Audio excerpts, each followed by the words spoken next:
Angel. Welcome to my channel. Welcome back if you're returning. Thank you for joining me here for this moon phase pick a card reading. We are currently entering the new moon in Taurus. However, this is a timeless reading, so whenever you land here, there are likely messages here for you. This is also a general collective reading, so please do only take the messages that resonate and make sense to you. For this new moon in Taurus pick a card reading, we're going to look into messages from Spirit, do kind of a general mystery reading and see what you need to hear right now and what messages want to come through for you. I have a variety of oracle decks we're going to use, as well as tarot decks, for a different tarot deck for each group. And we will do a charm reading at the end of each reading, so stick around for the charms if you enjoy those. I will also list all the decks I'm using today in the description box below, as well as a link that you can go to if you would like to receive a personal reading and dive deeper into your own story. I will insert an overhead view of these groups at the end of this introduction so that you can pause the video and take your time and meditate on the groups if you would like to do that. You might feel drawn to more than one group. You might feel drawn to all three, and that's totally okay. There might be messages in more than one group for you. And yes, just have fun with it and just go with your intuition and see what feels right for you. So the timestamps are listed in the description box below. For group 1, we have the Selenite heart.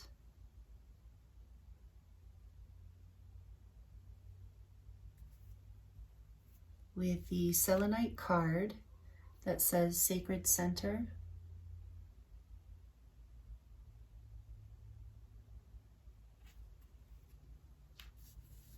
For group 2, we have the Rhodonite heart.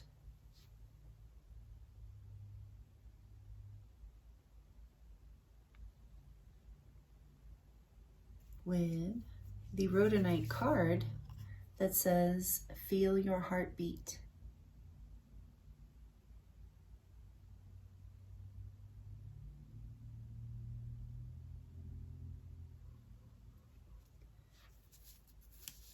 And for group 3, we have the Carnelian heart with the streak of Hematite running through it. Back.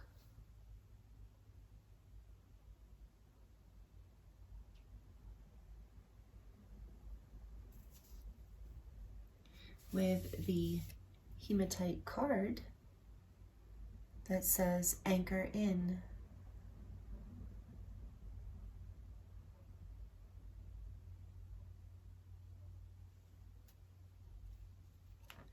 So take your time choosing a group.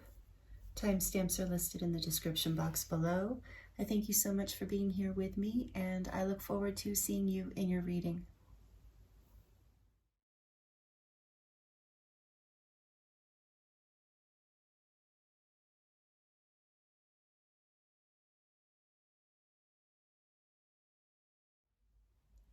Hello, group 1. Welcome to your reading. This is your reading if you chose the Selenite heart and the Selenite card that says Sacred Center. Welcome in. Thank you for being here.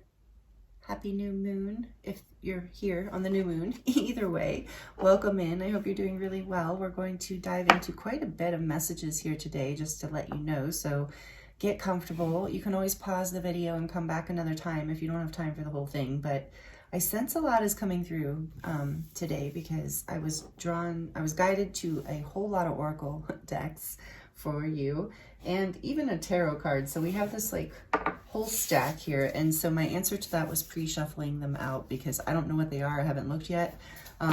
But it would take too much time to do it in each reading. So I'm like, Spirit, what are we doing? So there are a lot of messages here today. We're going to use the Guardian of the Night Tarot with you, and we're going to do a charm reading at the end. So just to let you know too, I am available for personal readings if you would like to dive deeper into your situation. The link is in the description box below for that. And I thank you so much for liking the video. I really appreciate that energy exchange, and it really helps me and the channel. So thank you so much for I'll let you give. And thank you for being here. And I'm excited to get into these messages with you today. Selenite is one of my absolute favorite stones. I love this stone. I work with it a lot. It is very light. So this card, beautiful card. So you're obviously sacred center. There's something Spirit wants to talk to you about. Oh, and if you didn't see the introduction, we're just looking into kind of a mystery reading, general messages, what Spirit wants to share with you, messages from Spirit, your guides, your angels, however you see divine guidance. So we're tuning into that. And this, I love these beautiful cards. These were donated, or not donated. It was a gift for my birthday, actually, from my friend Sherry. So thank you, Sherry, if you're watching. This is the crystallary deck, and we're definitely going to look at this book because it is so beautiful. So the meaning of your card is, it says Selenite Sacred Center. You can see this book is beautiful. I was named for a goddess of the moon. Selenite hoots. Selenite hoots like an owl. I was named for a goddess of the moon. The moon is a dark thing, but I am light. Not light reflected, refracted, or redistributed. No, I am brightness shining from within. I am a wellspring, not a mirror. Selenite reminds you that you can be a source of light. Consolidate your energy so you can let it shine, not just for yourself, but for those around you. You are multidimensional. Selenite instructs you hold within you the energies of moon and sun and earth, of wind and fire and water. You are life and you are life's decay. You don't have to choose. You can both shine and reflect. When you flow between your polarities, you come to a sacred center. Wow, beautiful. And then, yeah, then there's some, I'll let you screenshot this if you want to do that. So you can take the time to read this and do this on your own. I'll do both pages. And then here's this one. Really, really, really cool.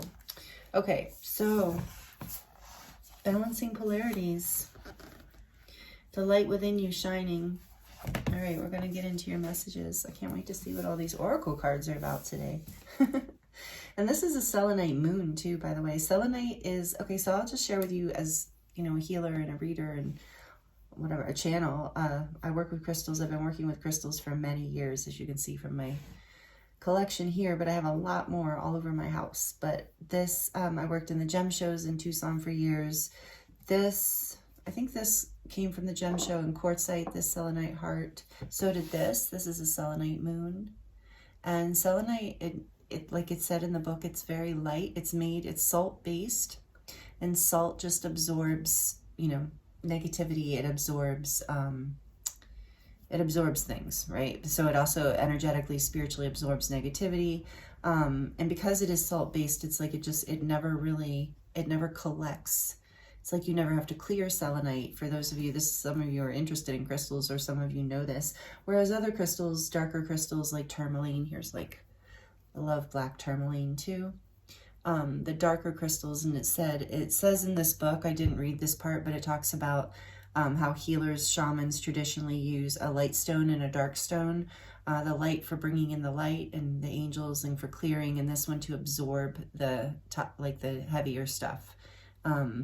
The lower frequency stuff, the pain, the sickness, whatever it is, disharmony.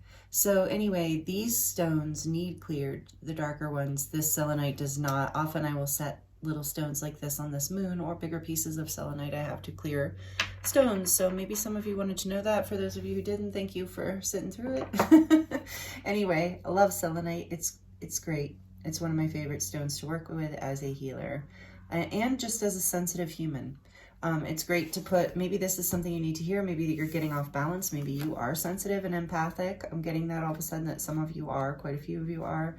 So just to let you know, one of the things I do that does help is having a lot of crystals around that are grounding and clearing, but also if you're sensitive to electricity and electromagnetic stuff like that, it's great around you know, plugs and outlets and stuff. It also, like the other ones, drawing a blank right now because Spirit's saying move on. Okay, we're moving on. All right, so Let's actually get into your oracle cards. Like I said, I'm kind of excited to see. And this one we're saving for last. That one I heard we're saving for last, or at least for a bit. Let's look at these first. So from the Lemurian Tarot deck, the Unveiling of the Golden Age, Lemurian Izzy Ivy. So this is number 13. Oh, you got Judgment. Or no, I'm sorry, you got Death. I felt Judgment though, interesting. But Death, same Scorpio energy. So Phoenix of the White Fire. In this deck it says Rebirth, number 13. Major Arcana. So there's some sort of, like I was talking about healers and they're like, all right, Spirit said read this real quick. It's not very long, I promise. Some of you are like, ah. All right, so the honoring polarity part here, it says, Peruvian medicine workers sometimes use a pair of stones, one light, one dark. The light stone is used to pull in brightness, the light of the sun and the stars. The dark is used to remove and compost what needs to be released. The light stone is the dynamic and creative energy of the fire. The dark stone is the grounding solidity of earth. Choose a light stone and a dark stone from your collection. Like this is an exercise you can do if you want, it suggests. Or from your yard to hold these two polar energies. Feel into it and do these two stones want to work with you? That is something you can do whether you work with crystals. But once you've found your stones, sit with the light stone in the morning, using it as a focal point for calling in the creative, fiery energies of the day to come. In the evening, sit with your dark stone, using it as a focus to release what isn't needed from the day and stabilizing your energies for the night to come. And this says, that's the ritual part, and then this says reflection. You might be asking yourself, am I more like fire or more like a mirror? Our brains tend to work in dichotomies, but remember, a lantern can house both a flame and a mirror that amplifies and distributes the flame's light. When we are in balance, we are both. In what ways are you a light shining from within? In what ways are you a mirror, reflecting and redistributing the light you find in the world around you? Beautiful. Okay. This is a wonderful message for you. I love the messages we're getting. It's a little here, kind of slow start. Thanks for sticking with me. Powerful energy with death coming out and selenite, rebirth. And that is the dark and the light, because the death energy, the death card in the Major Arcana in the Tarot is like the release of the old, the death, that it's not actual death. I mean, I guess it's not that when it comes up in a reading, especially not a collective reading in this way, but it's always like the death card in the Major Arcana. Many of you know who are readers or watch many readings. It's like about death and rebirth, meaning endings and beginnings. So you do have this energy of like in this deck, this is a very light tarot deck. And it's calling it rebirth. It's focusing on the rebirth and the phoenix rising. Phoenix of the White Fire. So transmutation, clearing, just exactly what the Selenite card's saying. That's so interesting. You're really, so this is, if this is resonating with you, we're going to keep going. All right. Let's see. This, and then you have the air energy. I was talking about the elements. So you got air. This is from the Heavenly Bodies, a constellation oracle, and so that is Gemini, Aquarius, and Libra. And it says, as the keywords,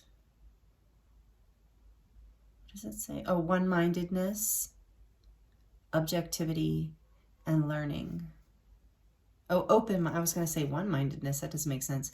Open-mindedness, objectivity, and learning. Air energy, which is the mind. It's the mental energy. It can relate to the 3rd chakra or the 5th chakra, if that's relevant for you. And then from this deck, we have the Thicket of Thorns, uncertainty, number 43, which is a 7.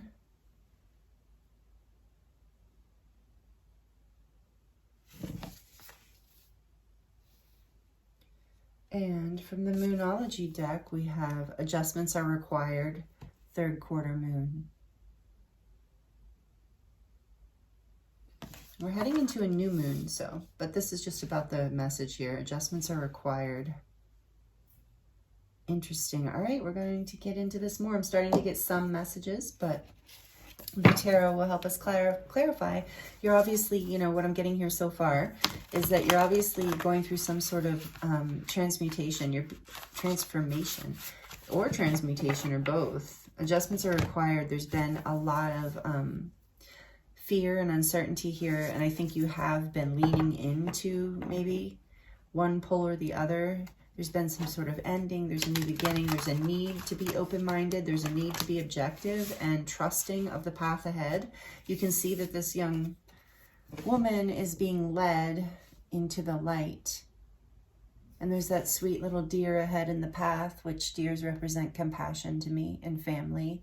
And then there's like soul family, doesn't have to be, and then there's this beautiful sunlight coming through, and the butterflies also represent transformation and transmutation. I keep hearing that. So you're shedding your old skin, just like the phoenix rising. And there's a lot of emphasis on the elements, fire and water, and like a lot of emphasis on burning away and rising, and with air, but also with air, a lot of uncertainty in the mind. And so you're being guided to remain, make adjustments, I think, even in your thoughts, and be willing to make the adjustments in your life required for you to rise, for this rebirth. But you're also being guided, with this being your main card, to center yourself first.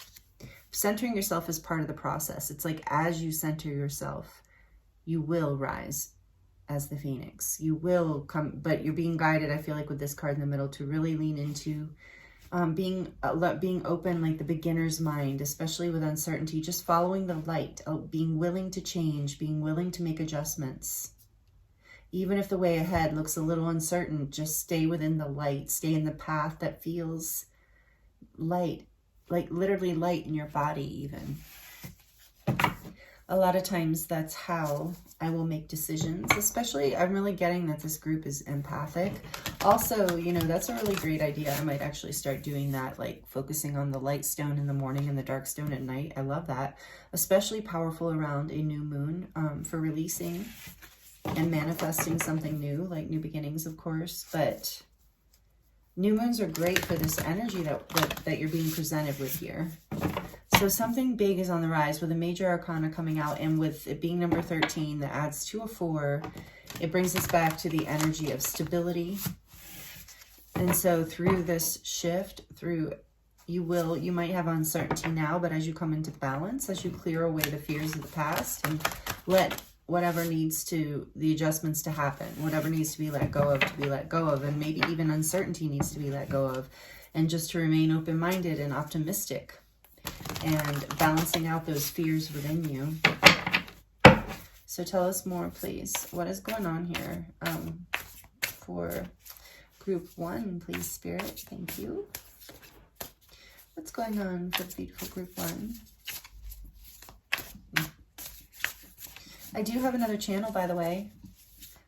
For those of you who don't know, I just started it. It's brand new. So if you would love to go over there, it's love readings. It's love and relationship related. So there will be self-help readings over there too. Link is in the description box if you're interested. It's called Aphrodite's Oracle. So anyway, let's see what we got here. We have the 2 of Swords. Big drum roll for the 2 of Swords. So cute frog. I love this deck. Thank you, Marianne, if you're watching. Guardian of the Night. 2 of Swords. That indecision. There was this indecision, this uncertainty. We're going to put it right under there, actually. Okay. Tell us more. Well, you know what? Yeah, let's do that. Thank you, Spirit. I love the mystery readings, group 1. You're setting the tone for this whole pick a card reading, because I never know what Spirit's going to do. They tell me what decks to get, and yeah, I just kind of along for the ride, just like you. All right, tell us about this Phoenix. Death energy, and a rebirth, I should say. Rebirth energy. Number 13, Phoenix of the White Fire. Clarifying for group 1. Clarifying this energy for group 1. Thank you.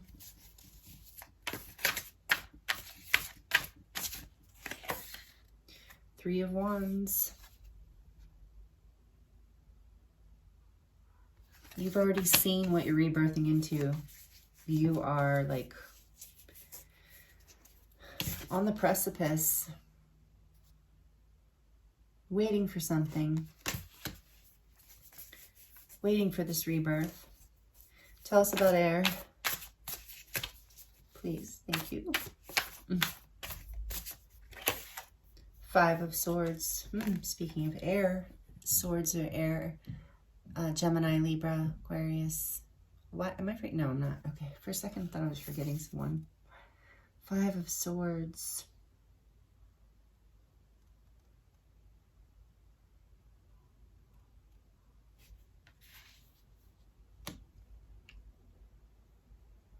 So,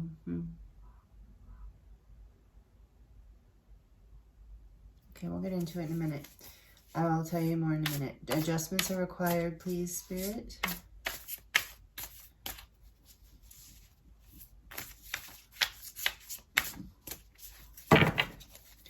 Adjustments are required. Clarifying. Thank you. Ace of Pentacles. Oh, what a beautiful card in this deck. Love this deck so much. I think it's quickly becoming one of my favorites, although I have a lot of favorites.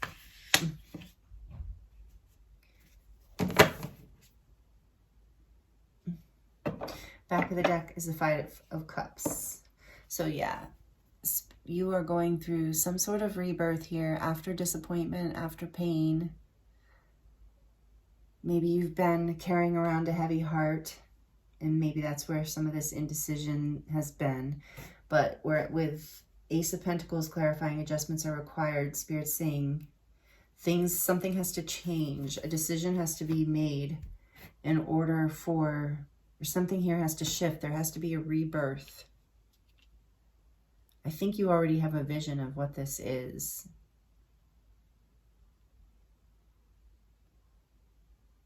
A balance between light and dark here. Because, so what I'm seeing right in the center is this air card with the Five of Swords. And so I'm getting the sense there was some sort of conflict, disagreement, some sort of battle that either within yourself, it can be a self-sabotaging, like inner dialogue. So take it as it resonates. But especially with Sacred Center, like maybe you're battling something within your own mind, and it's causing you a lot of pain. So whether this is an argument outside of you or an argument within your mind, it's been causing you a lot of pain. And what's the medicine here, so to speak, is this air energy of this higher ground with the mountains in this picture, this higher perspective, so that your thoughts are not clouded anymore. So leaning into being open-minded, being objective, and learning from whatever this conflict is or was.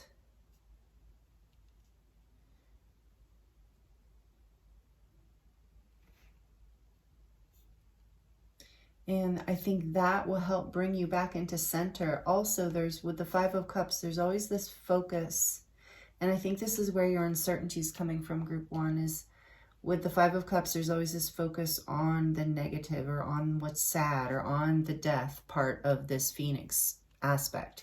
A focus on the burning, especially with the Three of Wands, maybe a yearning or a desire for something, feeling that you don't have or you're not in alignment with what you truly want in some way, perhaps. Feeling a loss. Focusing on that loss instead of focusing on the rebirth that you know is coming, leaning into uncertainty, facing these fears within you with an open mind, with a beginner's mind, with an ability to learn. And I really feel like a lot of you are being guided to balance these inner light and dark aspects of yourself in whatever way that resonates with you. We are going to get some advice on the last oracle cards for you, but I want to go a little deeper into this for you as well. So let's clarify some of this. We have the Ten of Swords, just to confirm, behind this Five of Cups. So this is you've been through something difficult, Group 1, and I'm sorry, I feel it here. These cards are not easy. Some sort of loss that you're still feeling. And there's an adjustment that there's a need for something to change in order for you to have a fresh start. And I think a lot of the adjustment is, you know, to stop focusing on the past or the pain or the ending or the heartbreak or whatever, the indecision. What maybe you wanted to see happen that maybe you didn't have, that whatever it is that you had in your mind that you have to let go of that didn't work out, and know that ahead of you, ahead of this path, even though it looks a little scary because it's so thorny, if you just follow the light, you will not you will not get caught in thorns. But with this card, it's like you have to take off the blindfold to do that. In the traditional Two of Swords, she's wearing a blindfold, so you have to be willing to see, I'm feeling, what it is that your guides and angels are kind of guiding you to see as far as the light, you know, as far as creative energy moving forward, making a decision to follow the light, even if it is scary, even if you're not sure what's next. Keeping an open mind, staying positive will plant the seed for a new beginning in some way and bring you back to your center. Because I feel, like I said, that this has been very hard and you are transmuting through it. With the Phoenix of the White Fire here, there is an energy of ascending. I'm going to get the book. There's the energy of ascending and really healing. It says something important in your life is naturally coming to an end. It's time to allow for it to be reborn. Or allow it to be reborn. You are at the end of a significant phase of your life and the beginning of a far more valuable and essential chapter. Aspects that no longer serve you are falling away, allowing for something much more in alignment. This surprisingly optimistic card speaks of closing one door to allow the next one to open. It signifies the embrace of renewal and transformation. The presence of this card also suggests a positive cleansing and a release of outdated patterns, relationships, or even physical items. It's time to bring in the new. The healthy awareness around this card says, although it might be hard to let go, resisting necessary endings will only make things more difficult. It is time to put the past behind you and dream the future that you want to create in this new space. You may wish to draw a follow-up card. Yeah, we will. To gain further insight into what you might be ready to let go of. I feel with this Three of Wands here, it was something that you were like, a future you were expecting to happen, that you were wanting to happen. But I want to draw another card on that as well. And then, okay, that's the story behind this image. Is this was the first of a series of paintings of guardians, which over time evolved into this deck. I had the idea for it the day I was in a car crash. Thankfully, no one was hurt. However, there was a strong sense of transformation that paralleled the experience. Okay, I'm not going to go into all this, although it's interesting. But I think we're sticking relevant to your reading a little more. Anyway, there's something here. This message is clear. Okay, so I'm glad you're here, Group 1. I hope these messages are helping. We're going to get some more clarity here for you. Let me know, please, in the comments if you would like to share your experience. I do love connecting with you there, and it helps with the algorithm. And it also, yeah, I'd love if you would let me know if you like it. Okay, let's see. Tell us more about this Phoenix of the White Fire and this Three of Wands. Tell us more about this.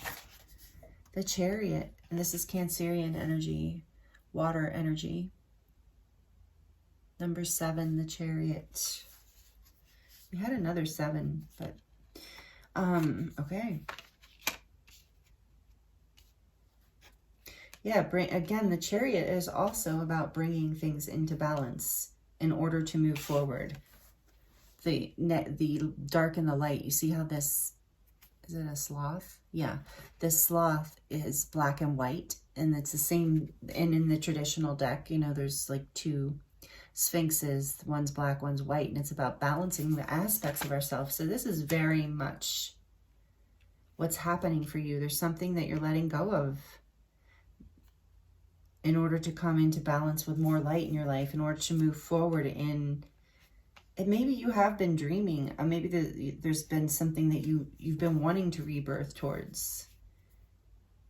And with this, the Chariot is powerful energy, and it can be, the sevens can be difficult. They are about ascension and spiritual growth. Choices too, this is powerful for you, group 1. Let's see. Tell us more about this 5 of Swords, please. This is like the reading is loaded here with information. Tell us more about this 5 of Swords. Thank you, Spirit. Tell us more about this 5 of Swords. What does group 1 need to hear? The Hermit, another major arcana, Virgo energy, the Earth, that spider. So, if you haven't already, you're being guided to pull back, to withdraw a little bit from people and life in order to work on getting a new healing, basically, in order to really think over whatever this battle has been, whether within you or something outside of you or someone you've been fighting with.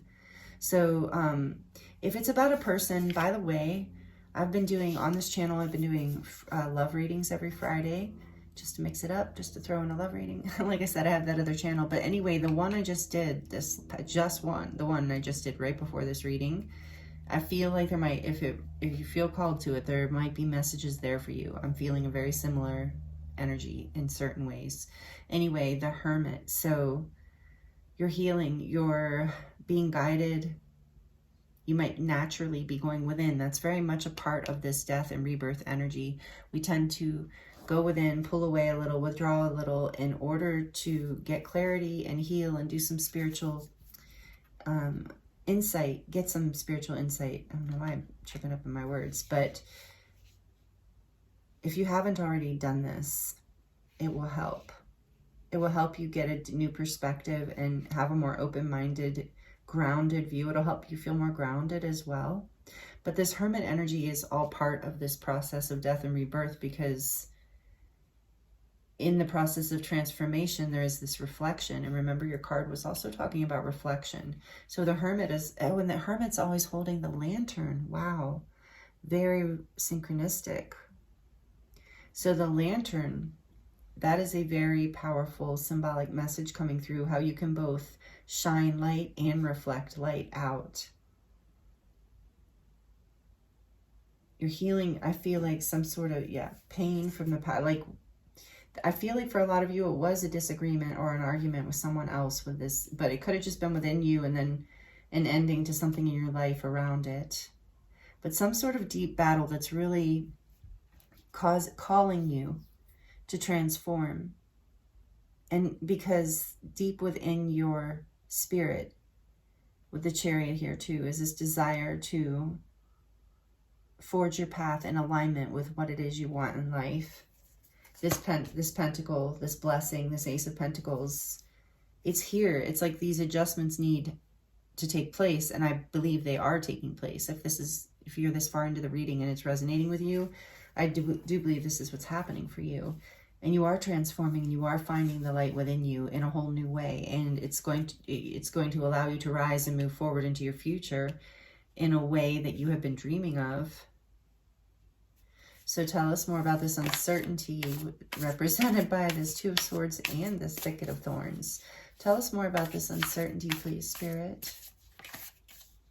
Another major arcana. This is wild. Okay, the Tower, number 16. Mars energy, Scorpio, and Aries. Just more confirmation of things falling apart, death energy, things falling up. The Tower can be shocking, though. Like I said, my love is going out to you. My heart is going out to you, group 1, because this is not easy energy to go through. I do feel like you are coming into balance, like you've been through the worst of it, perhaps at this point. I hope.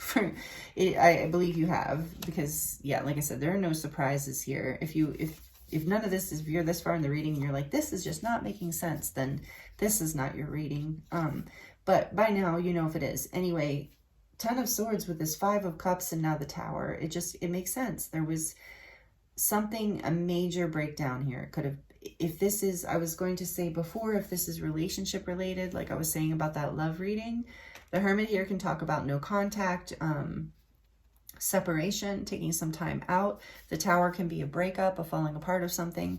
But this could be just in general in your life, you know, however this Phoenix rising from the ashes kind of energy is for you. But what the biggest message that I love from this card is the rebirth energy within this card, the Scorpio energy in here, and even the fire of Aries of new beginnings. Like Scorpio is representative of death and rebirth and transformation, and Aries is this fiery new beginning energy. So here it's like the old is falling away, because when the Tower falls, it's because it's no longer supporting. And that's exactly what this card said. No longer supporting who you've grown into, or your life, or your alignment, your truth, as you want to move forward in your life in that way. So you're bringing things into balance by letting this old energy fall away. And so maybe these messages for some of you, I believe, are coming through today to help to get you, I don't know how to put it, to help you to understand that what has been happening to you, as hard as it has been, and I say this with complete compassion, because I know depending on your situation, this can be a hard message to hear, but knowing that whatever happened is, you're going to build up stronger from it. It was no longer, and this isn't about anything super tragic in the sense of, well, take it as it resonates.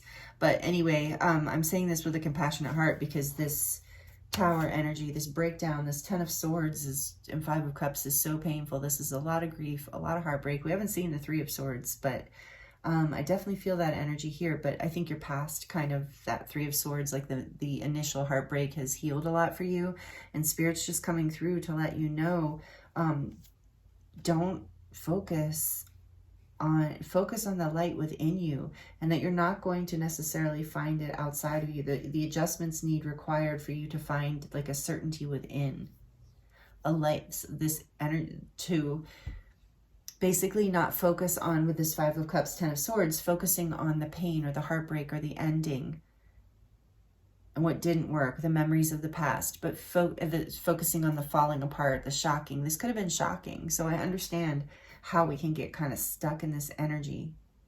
But if you're still stuck in that, it's like Spirit's guiding you to rise through it by making the adjustment of focusing on a new beginning, with the Ace of Pentacles here under the adjustments are required. Focusing on a new beginning, not on the ending that happened. I don't even remember. I think I was asking about, I don't know what I was asking about. Oh, the uncertainty. Yeah, the Tower falling created the uncertainty. That makes sense. And now maybe you're afraid to move forward, or not sure. You're not sure how to move forward, because what you thought or had hoped. Often we know that the Tower isn't working, but we don't like change, generally speaking, as humans. And so sometimes, you know, we hang on to things that have ended or need to end or are no longer in alignment with us. And then this like energy from the universe, this divine intervention comes in and it breaks apart.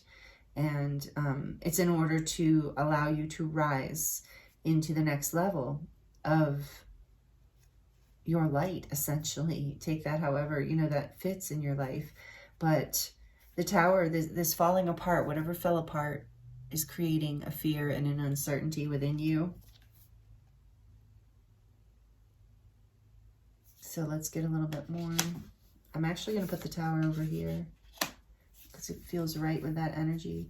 Tell us a little bit more about this uncertainty for group one. The Wheel of Fortune. I can't believe every single card I have pulled out is a major arcana. That is crazy. Okay, so white owls too. I did choose this deck with a lot of owls. So you're wise, group one. There's another snake. You really are. You have this ability to heal and transmute energy. You are kind of I believe, like if this is resonating with you, kind of a natural healer.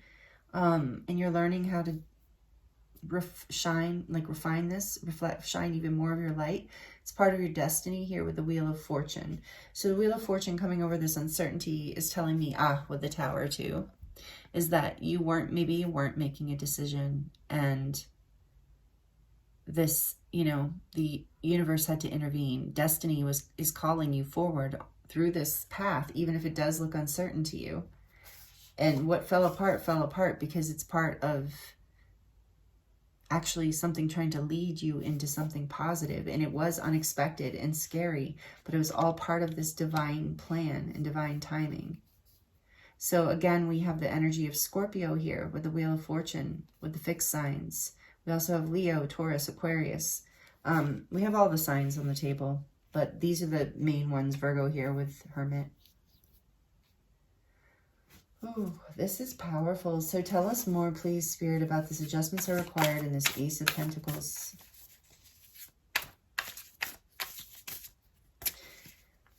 Yeah, and like I said, I say that message with compassion because some people are like, I didn't go through all that, you know, because it was meant to be. So I just, you know, probably if you're here, especially on my channel, or if you were drawn to this reading and you're this far in it, you probably are the kind of person who sees that role of destiny and how we can be led, especially if we're not making a decision, if we can't tell, if we're kind of stuck and the wheel of time is ticking on and we do have a destiny and Spirit wants us to move forward.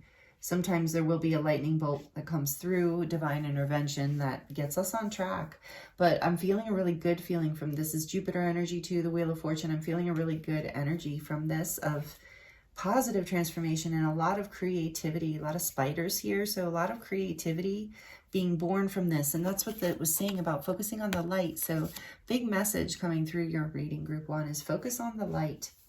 No more focusing on the past. Stay open-minded. Be willing to learn whatever you need to learn from life or from this situation. Oh my goodness. Judgment, another major arcana, number 20, and more Scorpio energy. So what you thought, this is about like bringing something back to life, like something you thought was dead or gone or ended. But in this sense, I feel like with the Phoenix rising, it's something within you, something in your life that maybe you thought wasn't possible. You're shedding the old skin in order to make it possible. It is possible. And maybe you haven't been sure as how to move this forward, but know that like destiny is at play here and the universe is moving it forward. And part of what is moving it forward is that difficult ending, as hard as it was. But now adjustments are required within you, meaning like allow yourself to let go of this old skin, to let go of the old, to let go of the pain. The other thing about, what do we have here? Oh, the 10 of Cups. Yeah, because you are being led to your happiness and your emotional fulfillment. That is coming in, but the 5 of Cups too, I don't know here. Yes, you can see that traditionally this is the big message here in this card. There are 3 cups that are broken and fallen over, and then there are 2 cups with these bright little lights in them. These 2 cups that are still available for love, that still have connection. The 2 cups representing a relationship or a connection, feeling connected within. So it's a partnership with self or a partnership with another, but it's just a feeling of like a possibility of something, you know, good here. And the focus can be on the 3 cups that have fallen. And so these 2 cups lead to this 10 of Cups by letting the old fall away, by allowing yourself to trust. Also with the Wheel of Fortune, it can be very unpredictable energy. And so to just go with the flow a little bit and go within when you need to, pull away when you need to, but to trust that there's a major shift happening for you and that it is leading you to your happiness. It's leading you to a new beginning, to a rebirth. The judgment is also the energy of rebirth and strong Scorpio energy in your reading. Maybe some of you are a Scorpio or you have it prominent in your chart. I have a Scorpio rising. So I love that energy actually. Very transformational, very healing, very deep. So I feel like this is moving, whether you're a Scorpio or not, doesn't matter. But I feel like whatever this is has been, especially with all this major arcana here, this has been moving you very deeply. And it might have been a transformation that's been happening over quite a long time as well. Beautiful. Okay, let's see what these 2 cards are. We have the Starseed Oracle. All paths lead home. Inner authority, intuition, and turn your gaze within. Again, the light within you. Turn your gaze within. Follow your intuition. All paths, this ending, this uncertainty, these unpredictable shifts that seem to come out of nowhere, these endings that just things falling apart, are all guiding you to adjust, to transform, to create a new beginning in your life by transforming yourself and allowing more of your light to shine. Beautiful. Thank you, Spirit. I love that message. And then from this little cute angel deck, we have, be willing to face the fears of the past. Yeah. And move into new dimensions of love. Wow. Your reading was very aligned, group 1, because, you know, and that too, like, you are very aligned, maybe much more aligned than you think. And you are coming into this sacred center, which is alignment. The balance, the eternal balance of light and dark, the eternal balance of your soul. Like knowing that your soul is the core, that everything else is temporary. Be willing to face the fears of the past and move into a new dimension of love. And that's what I was saying, that this whole reading has been like Spirit saying, focus on this new dimension of love. Focus on what's positive in your life. Follow the light forward, even if it looks scary, even if there's a lot of transformation that's happening. Beautiful. Okay, we're going to get into your charm reading now. So, thank you again for being here. Like it if you like it, if you haven't already. Okay, so let's see. What are the charms? Oh, and this can get a little loud. So if you're sensitive to noise or you have headphones on, you might want to turn them down for just a minute. So the messages for group 3, please. Or group 3. Maybe you have messages in group 3. I don't know. I haven't done it yet. Messages for group 1, please, Spirit. What are the messages here for group 1? What do they need to hear? To close out this reading, what message is going to come through the charms for group 1? Thank you. So, yeah, with the mushroom, I'm seeing your mushroom there, right off the bat. And it's just reminding me of everything is connected.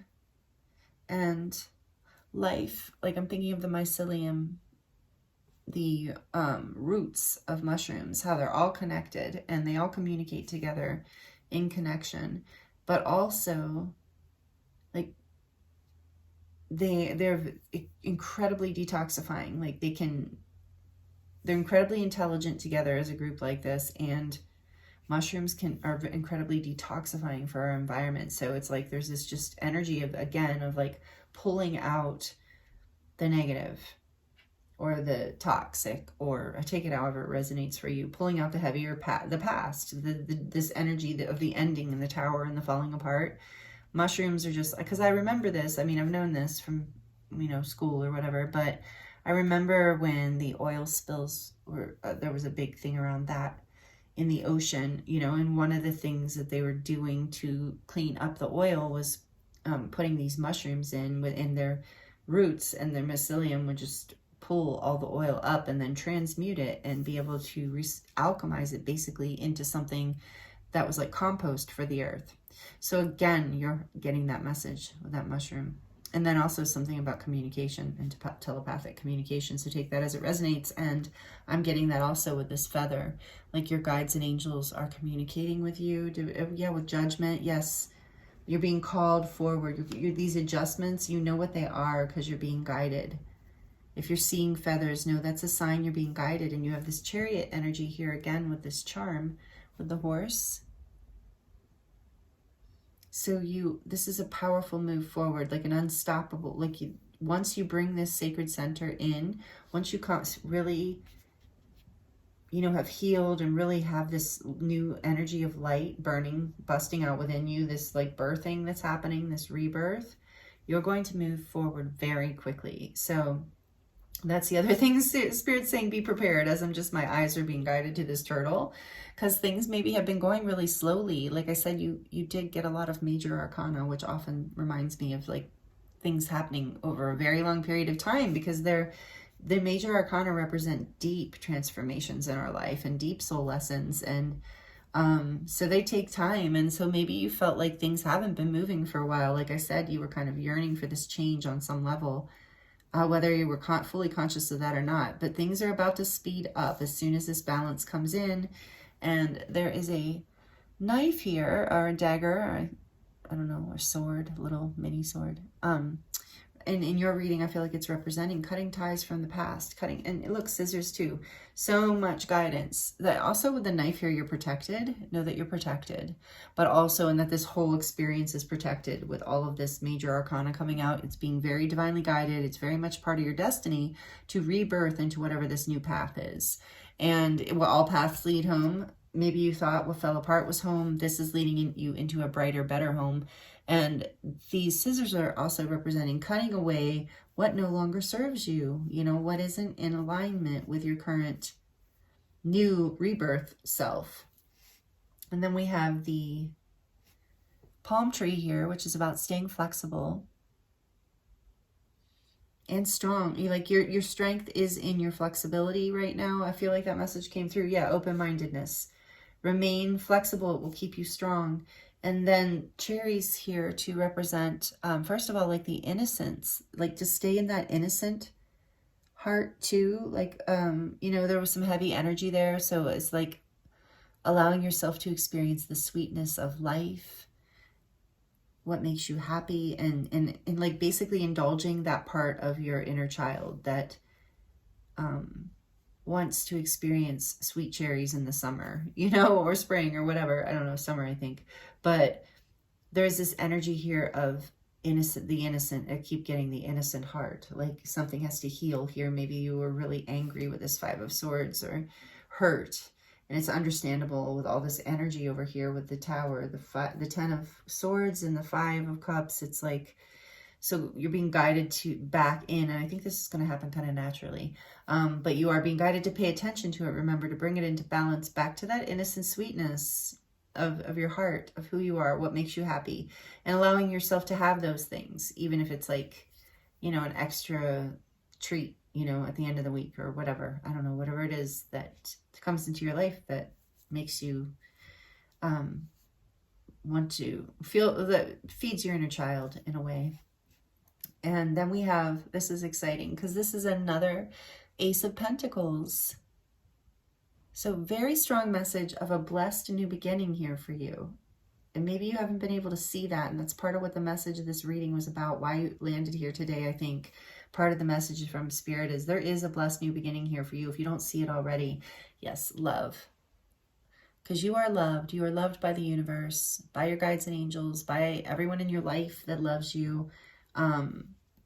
You know, I feel like, and you're being guided to focus on that love and to love yourself, like even to let go of the things of the past, to forgive yourself with that Five of Cups, let go of any guilt or shame associated with things of the past, especially with things that you didn't know. You know, we're doing the best. What is that saying? Like we're doing the best that we can with the information we have in any given time, you know? So that's all we can do. And there's forgiveness coming in for yourself here. I'm feeling at the end and feeling kind of emotional too. So know that you are loved and that you're planting a new beginning, a blessed new beginning is here for you. In order for that to happen, you're just, like this card says, be willing to face the fears of the past and move into a new dimension of love. Beautiful. Here's a close-up of your charms. Thank you so much, Group 1. It's been an honor and a pleasure to read for you. I hope these messages were helpful, and I hope you will join me again here sometime, and I hope you will subscribe if you're not already subscribed. And I'm sending you so much love and many blessings, and I look forward to seeing you next time.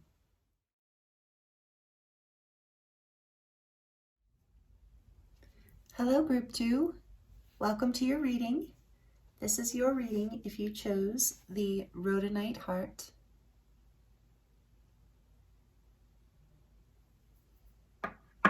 Or you chose, you chose the Rhodonite card that says, feel your heartbeat.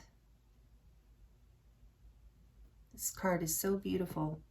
I love Rhodonite and I love hummingbirds. Maybe you do too. Maybe that's why you chose this group. But thank you so much for being here, Group 2. Welcome in. I'm excited to get into these messages with you today. We're going to be looking at whatever wants to come through from Spirit, whatever you need to know or hear right now that will be helpful and useful to you. So please do only take what resonates. there's a link in the description box below for personal readings that I am available for if you would like to dive deeper into your situation. That link is in the description box. So let's get into your reading. I'm excited to get into this with you. We're going to look at, okay, so I did want to tell you, this is probably going to be a long reading. I got that from the beginning when I was tuning in how many oracle decks Spirit guided me to choose. And so I did pre-shuffle the oracle cards for your reading this time, but I haven't looked at them yet. So it's going to be a reveal for both of us. And I was guided to use the Brady Tarot for you today, one of my favorite decks. Beautiful, beautiful artist deck. Animal theme, nature, wildlife kind of theme to it. So we're going to look at these oracle cards. We're going to look at this message. We're going to do a charm reading at the end. So I do think it's going to be rather in-depth and lengthy. So if you don't have the time, feel free to pause it and come back later. You can always take it in chunks. You can always take notes too if it's too overwhelming. There's too many messages. I do that sometimes with the longer, more in-depth readings. And then also, yeah, just get a snack, get comfortable. And so thank you so much for being here with me. I appreciate you so much. Thank you for the likes and the comments and subscribes, all of that good stuff, all the energy exchanges. I appreciate it. Even just being here watching and connecting with this energy, it's an honor to read for you.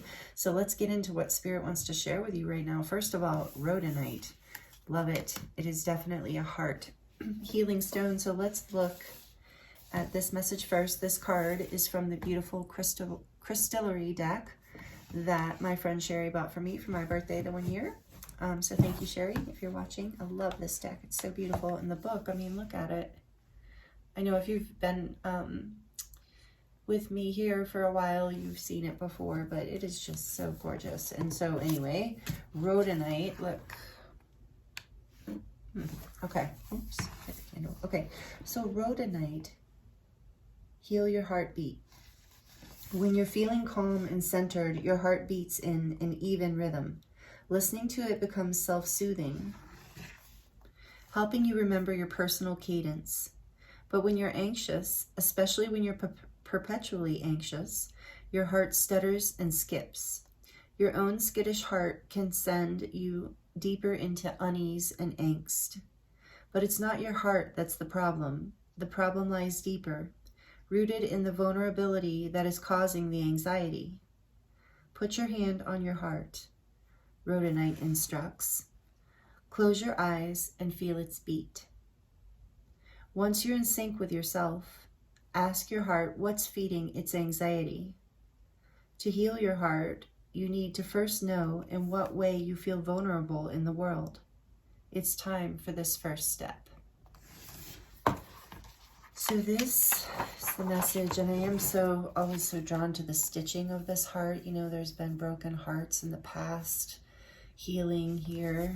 It looks like one of them, so these have been, I'll just show you in the card, it's smaller. These have been, like wounds of the past that have been healed, but there's this one that you're working on healing right now.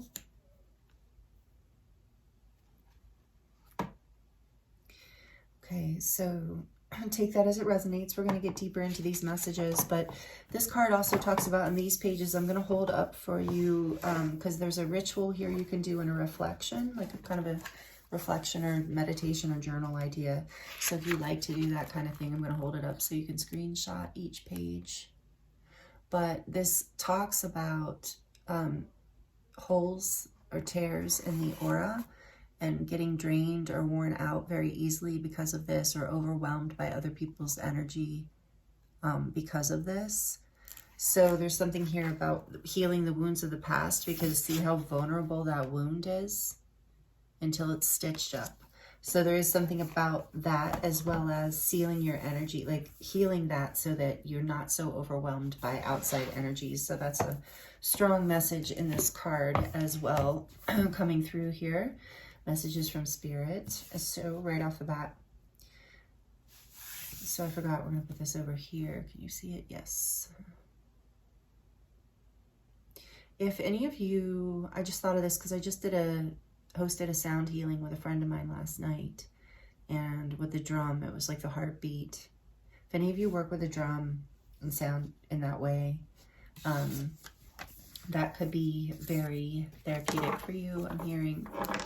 Oops. Or if you're drawn to do that, you know, you don't have to be a musician or a skilled drummer to do a heartbeat on a drum. It can be very centering, like aligning it with your own heartbeat. So that's just coming through as a side note. Okay, so these two, let's get into your oracle cards. These two are going later for advice.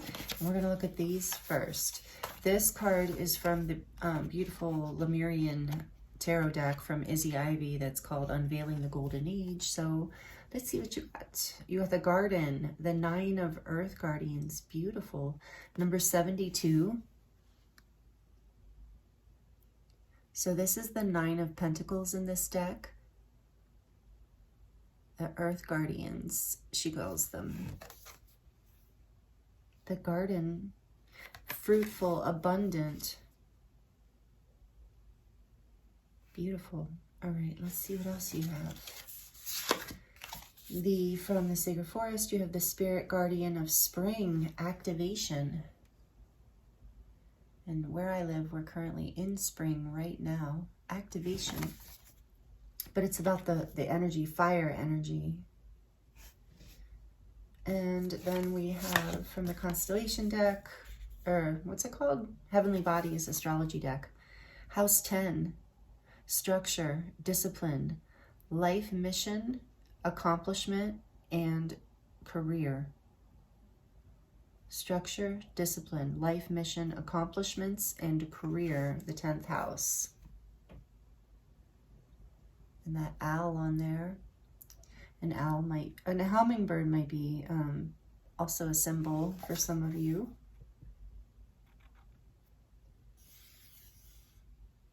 Okay, let's see.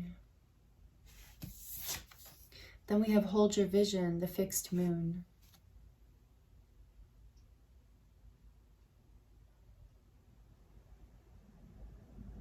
Feel your heartbeat, activation, 10th house.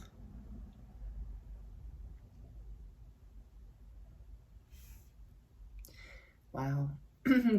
Hold your vision. There is something really like powerful and beautiful and abundant. And, you know, I was getting this feeling of your heart beating in that way that's really like exciting. There's that energy coming in for you. It's going to bring you into a feeling of being on top of the world, of having stability and abundance, but something has to heal. I think there's an activation happening. So hold your vision, don't give up. Structure, discipline, life mission. So whatever it is, whatever you're healing here, it looks like it's related to your life mission in some way, your career in some way. Take it as it resonates. It can just also be about something in your life, whether it's in any aspect of your life that you've been wanting to accomplish. Hold your vision, don't give up. Fixed signs. The fixed signs do not give up. Or fixed moon. The fixed energy. I don't know why I thought of fixed signs, but don't give up. Tenaciousness. Healing this wound, though. There's about this vulnerability. So let's ask about that.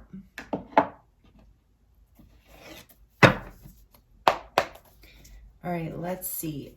I did shuffle this deck quite extensively and cut it and all of that off of camera. And mostly that's because it's just not that. I don't want to take the time and it's kind of loud and, you know. But I will do as many shuffles here as I am guided to do. We're going to clarify these cards, but I also want to ask about your vulnerability, what's going on with this part that needs mended. You probably already know what this is. So let's just see. Thank you, Spirit, for group 2. Tell me more about this heal your heartbeat. Let's just start there. Withdrawal, number 40. I want to say number 44. Interesting. That's spiritual protection, angelic protection. But number 4, this is the 4 of Swords. So part of the healing is requiring you to take a time out to rest,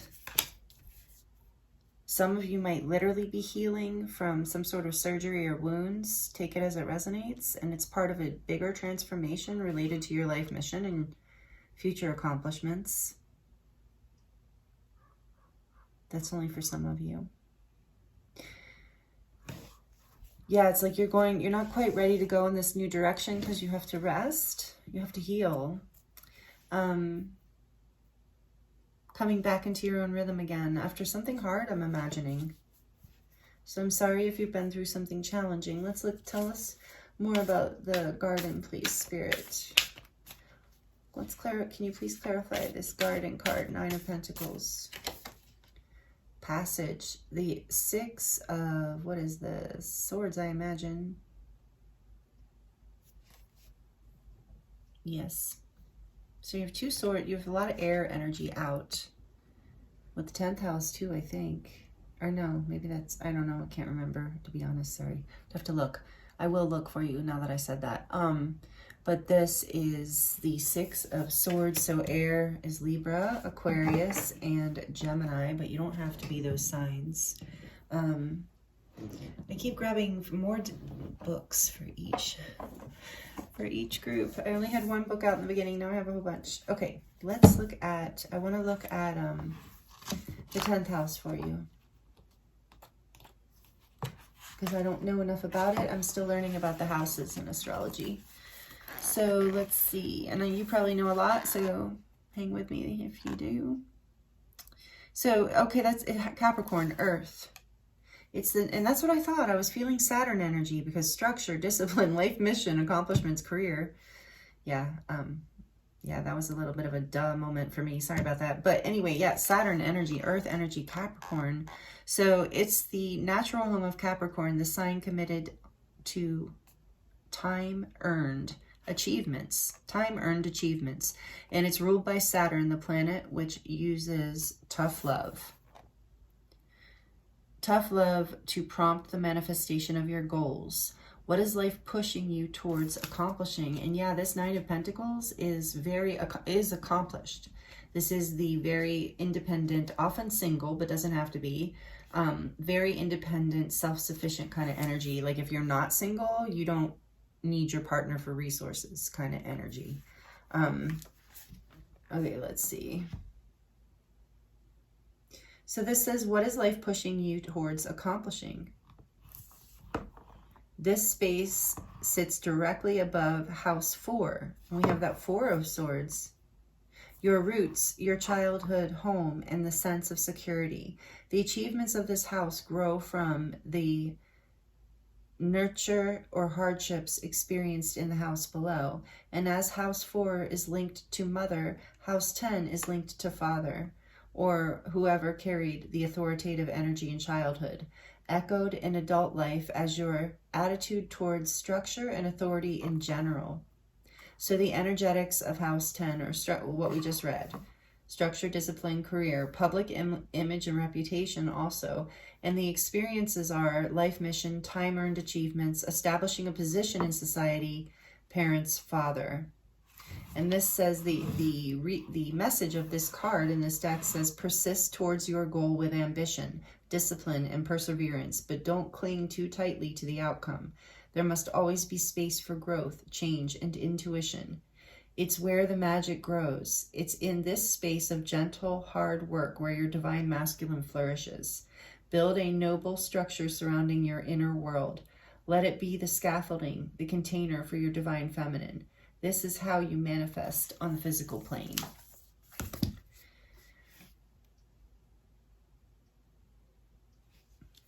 So maybe you're healing something in your finances, in your sense of career or life mission. Hold this vision. Don't give up. You're being activated in this right now. Take it as these messages as it resonates. But I do feel like this is something that, yeah, and so you're moving, you are healing with the 6. There's like an initiation energy here too. And with this 6 of Swords, it's like you're moving away from pain, conflict, whatever this wound energy was, whatever this tough love thing that came in order to propel you forward into your abundance that's going to bring so much more peace into your life. It's like whatever with activation here, it's like whatever the painful experience, it was an activation. One of those like tough love moments from the universe to catapult you into the cadence of your own heartbeat, which is the portal to your soul and alignment with your life mission.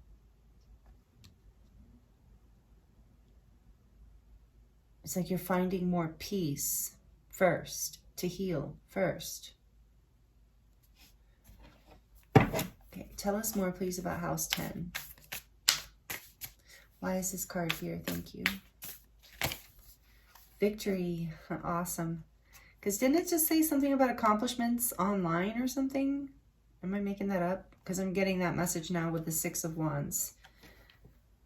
You are overcoming this. This is successful achievements. Again, there's this achievements energy. This is a beautiful message. So if you're not already feeling these achievements coming in, hold your vision, heal whatever this is, take the time out, rest, allow yourself to, you know, leave what you need to leave behind and move forward, even if it's like old ways of thinking, you know, in order, because you are ready to succeed here. You're ready to shine even, you know, be openly, outwardly successful. And it might be online. Take that as it resonates with the Six of Wands. But either way, it's like you're overcoming, you're defeating your enemy, so to speak. Like maybe it's not a person, but your rival, your whatever's been pushing against you, whatever this wound is.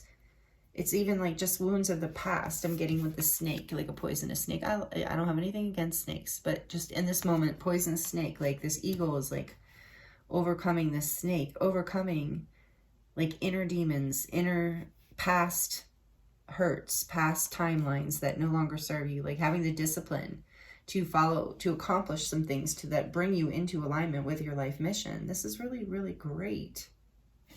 Okay, let's see. Group 2, this activation card, what is this about? And, you know, I am being drawn. I've been 3 different times looked at this as number 36, which adds up to a 9. 369, very powerful manifestation number. Again, hold your vision, you're manifesting. This is being activated, probably through this new moon in Taurus. But this has been going on for a while, I sense. But the activation is really coming in strong. And I'm feeling like if you're outside, that will help, like around trees, around sunshine, or even around the moonlight and the stars. Or around water, like a lake with a swan here. Like I feel like, yeah, out in nature will help you ground. With garden here too, maybe some of you are gardening. That will help you heal. In your resting period, that's just coming through is kind of like a weird, interesting side message. But number 36 is a 9, which is the hermit energy. So again, this energy of rest. Go within and find your inner light. Again, you're going to succeed. Like in your, whatever this goal is, whatever you're trying to heal from the past, and then whatever like you're wanting to be successful within, it does feel like career for a lot of you. That you've got it, it's here, it's coming. Hold the vision. And I feel it. I feel it's like almost like thunder energy inside of me. Wow. And then this card just dropped out right when I was feeling that, like it was like a rumble kind of energy just moved through my yeah, like center channel in a way, if any of you are familiar. if you don't channel, you probably don't know what I'm talking about. But anyway, daughter of arrows. This is the page of, again, swords. More swords energy. So a lot of this is about healing something in your mind. Something that's been hurting you, that you've been, you know, holding on to. Or some sort of chaos in your life that you've been holding on to that's been creating that. Anyway, there's some sort of information coming in that activates something here. Let's see. Tell us more about this Page of Swords. Again, I'm getting an online energy. Tell us, can you please tell me more, Spirit, about this Page of Swords? Why is this Page of Swords here? Maybe some of these animals resonate with you guys too. There's a sloth here. That's a Page of Swords. The Chariot, number 7. I'd love to see it. Cancer energy. So whatever you're overcoming, like whatever you're healing, letting go of, whatever information is coming in is going to help you balance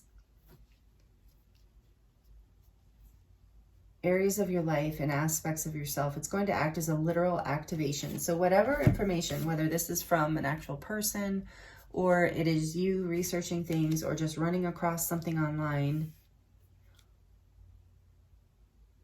whatever it is, some sort of information is coming in, being communicated to you in some way that activates you into creating a level of balance. Like I heard finally, like a very knowing sense of what direction to move forward in and how to bring things into balance to do that. It's like you're figuring it out, you're overcoming, you're, no wonder I felt that rumble energy. It's like it's time when this when this activation comes in, you're going to move really quickly on this. You're going to move forward really quickly after having pulled back and taken a time out to regain your grounding and your abundance. You're coming into a lot of victory with this. You're going to move forward quickly and succeed. I just keep hearing succeed.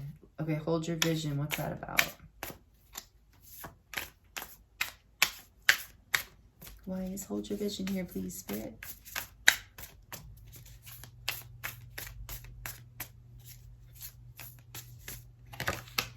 The moon, number 18, major arcana for Pisces. But I always think of Cancer too, because Cancer is ruled by the moon. Cancer, Pisces, water, energy, water, Cancer here. Lots of so maybe you're in your feelings. Maybe that's why you're resting it. Yeah, your heart. Getting back, letting your heart heal. This is super important. So I feel like that's a very important message here. Hold your vision, like your dreams. And don't let your fears distract you from this vision. Stay focused on it. Because there's information coming in that's going to allow you to balance and move forward and be successful. The moon can be a lot about, it's like a reflected light, so it can be a lot about illusions, not being able to see things clearly. So while that's happening, don't lean into your fears, lean into your vision. And on the back of the deck, we have, what is that? Oh, look at that, finality, the 10 of swords, more air energy. But it came out in reverse, which is interesting because I don't have any other, or maybe the deck was just upside down. Okay, the deck was upside down. But we're going to take note of that.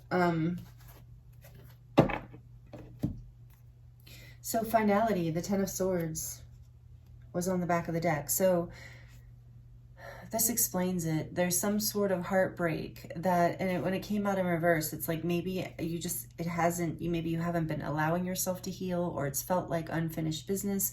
Maybe you didn't get any closure on something that happened. It was a very painful ending. It felt unfair.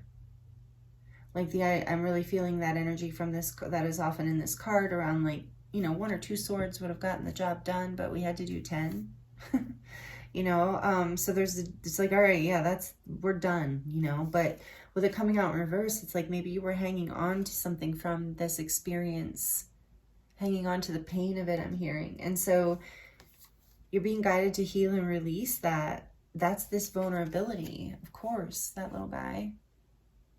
So it's this like vulnerability from this energy of defeat, finality, an ending that was very painful. So the guidance coming through here is you are going to be victorious ultimately. You're going to get all this into balance. You're going to, if you just do not give into your fears, stay fixated on what you want, move away from the chaos, allow yourself to heal. And don't indulge any thoughts. Like, don't keep indulging a lot of times we create so much pain by reliving a negative experience over and over again in our mind. And so you're being guided to move away from that into more peaceful thoughts of this victory and this future that you want. Maybe even spend some time researching this area that excites you. That's the vision that involves your vision to go forward. Like researching things that light you up, that help bring you information to heal this vulnerability, to heal the pain from whatever happened here. And allow yourself, I'm getting that message again, to rest. Even with the garden energy, because these cards have dual meanings, they work as a tarot card, but also as an oracle. And I'm sensing here too with the garden, this like the garden takes time to grow. It's not, you can't rush the garden. And so it's like, this success is here. It's coming. But how it talked about house 4 needing to be grounded and balanced, it's like this is almost like you addressing house 4 in a way, like addressing your health, your well-being, your healing, your heart, healing whatever this painful situation was, getting the information you need, even the communication you need to activate some sort of balancing of things in order to move forward. And coming up with a plan as well. And like I said, I keep getting, you're going to be successful. So the finality is the vulnerability. And the Emperor's behind that is like you're being guided to come back into your power. You are coming back into your power as you heal. So let's look at, I often think of the 6 of Wands as a version of like Emperor energy. I mean, maybe not, but King of Wands, I guess, energy. It's just very self-assured, very confident, very, going after what you want and getting it. But let's look a little deeper into this vulnerability. What does group 2 need to hear about what needs to heal here with their heartbeat? Feel the heartbeat. What is this? Tell us a little bit more about group 2's vulnerability here. What do they need to know? The Sun. Beautiful. Number 19. The Sun. Happiest card in the deck. So this is Leo energy, fire energy. This is like, know that happiness is here for you. The vulnerability is like this fear of, I think, being disappointed, of not seeing clearly, of not being able to heal even. Sorry about the noise in the background, by the way, if you can hear that. It's just temporary. This is a beautiful Sun card. And so it's like, I think the vulnerability in a way is this success of being seen, of shining your light like the sun, of really accepting these accomplishments and owning it publicly even, or online in front of people. I feel like there's a part of you cringing around that because of wounds from the past, fears. But hold your vision. You have like what it takes to even lead others. I'm hearing with the Sun here. You have like leadership energy with the garden here too. You have an abundant energy. It's part of your life mission to shine, to inspire others, I'm feeling for some of you, there really is this energy of like being online or teaching or something like that, or writing, artists, something. But something ended very painful, but know that the happiness is here. And this is where the vulnerability is. So I think that some of it is that you're afraid that maybe you're not going to, like I said, you're afraid of being disappointed. But if you do this healing, you won't be. And some of you, like I said, are afraid of success. You're afraid of shining.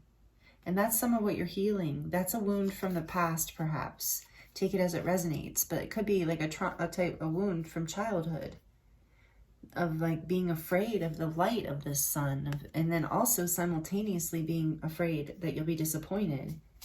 And that can make you feel really stuck. And so something ended here so that you have an opportunity to heal a wound that was, I'm hearing, already open.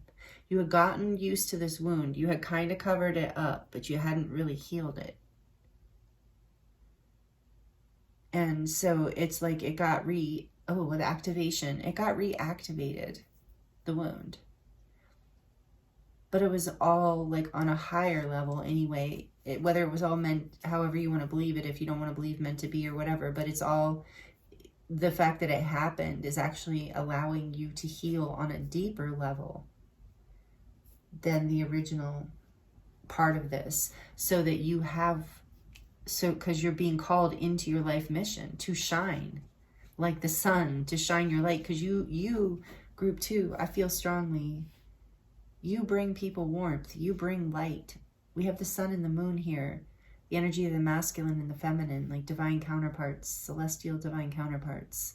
So you have like this beautiful light within you that is part of your life mission to shine it out in front of others and to accomplish things and to inspire others. So I'm feeling like maybe with whatever ended, this wound got reactivated and made you believe old thoughts that maybe you weren't in alignment with this, you know, old stories of the past. And it's time to burn those away with the sun, the energy of the sun, to move to calmer waters with this passage here, the 6 of Swords. Tell us more about this vulnerability, please, for group 2. Loss.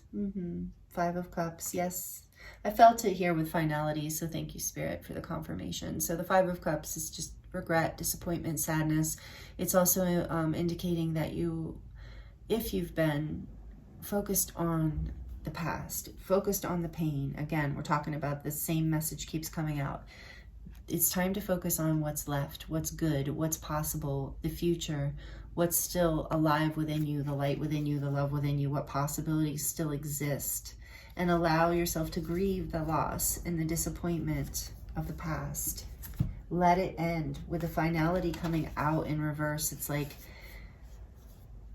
I'm hearing Spirit say, let it end. You're being guided to grieve it, let it heal. And a lot of times that's all we have to do. I just heard somebody say, or some of you say, I don't know how to heal it.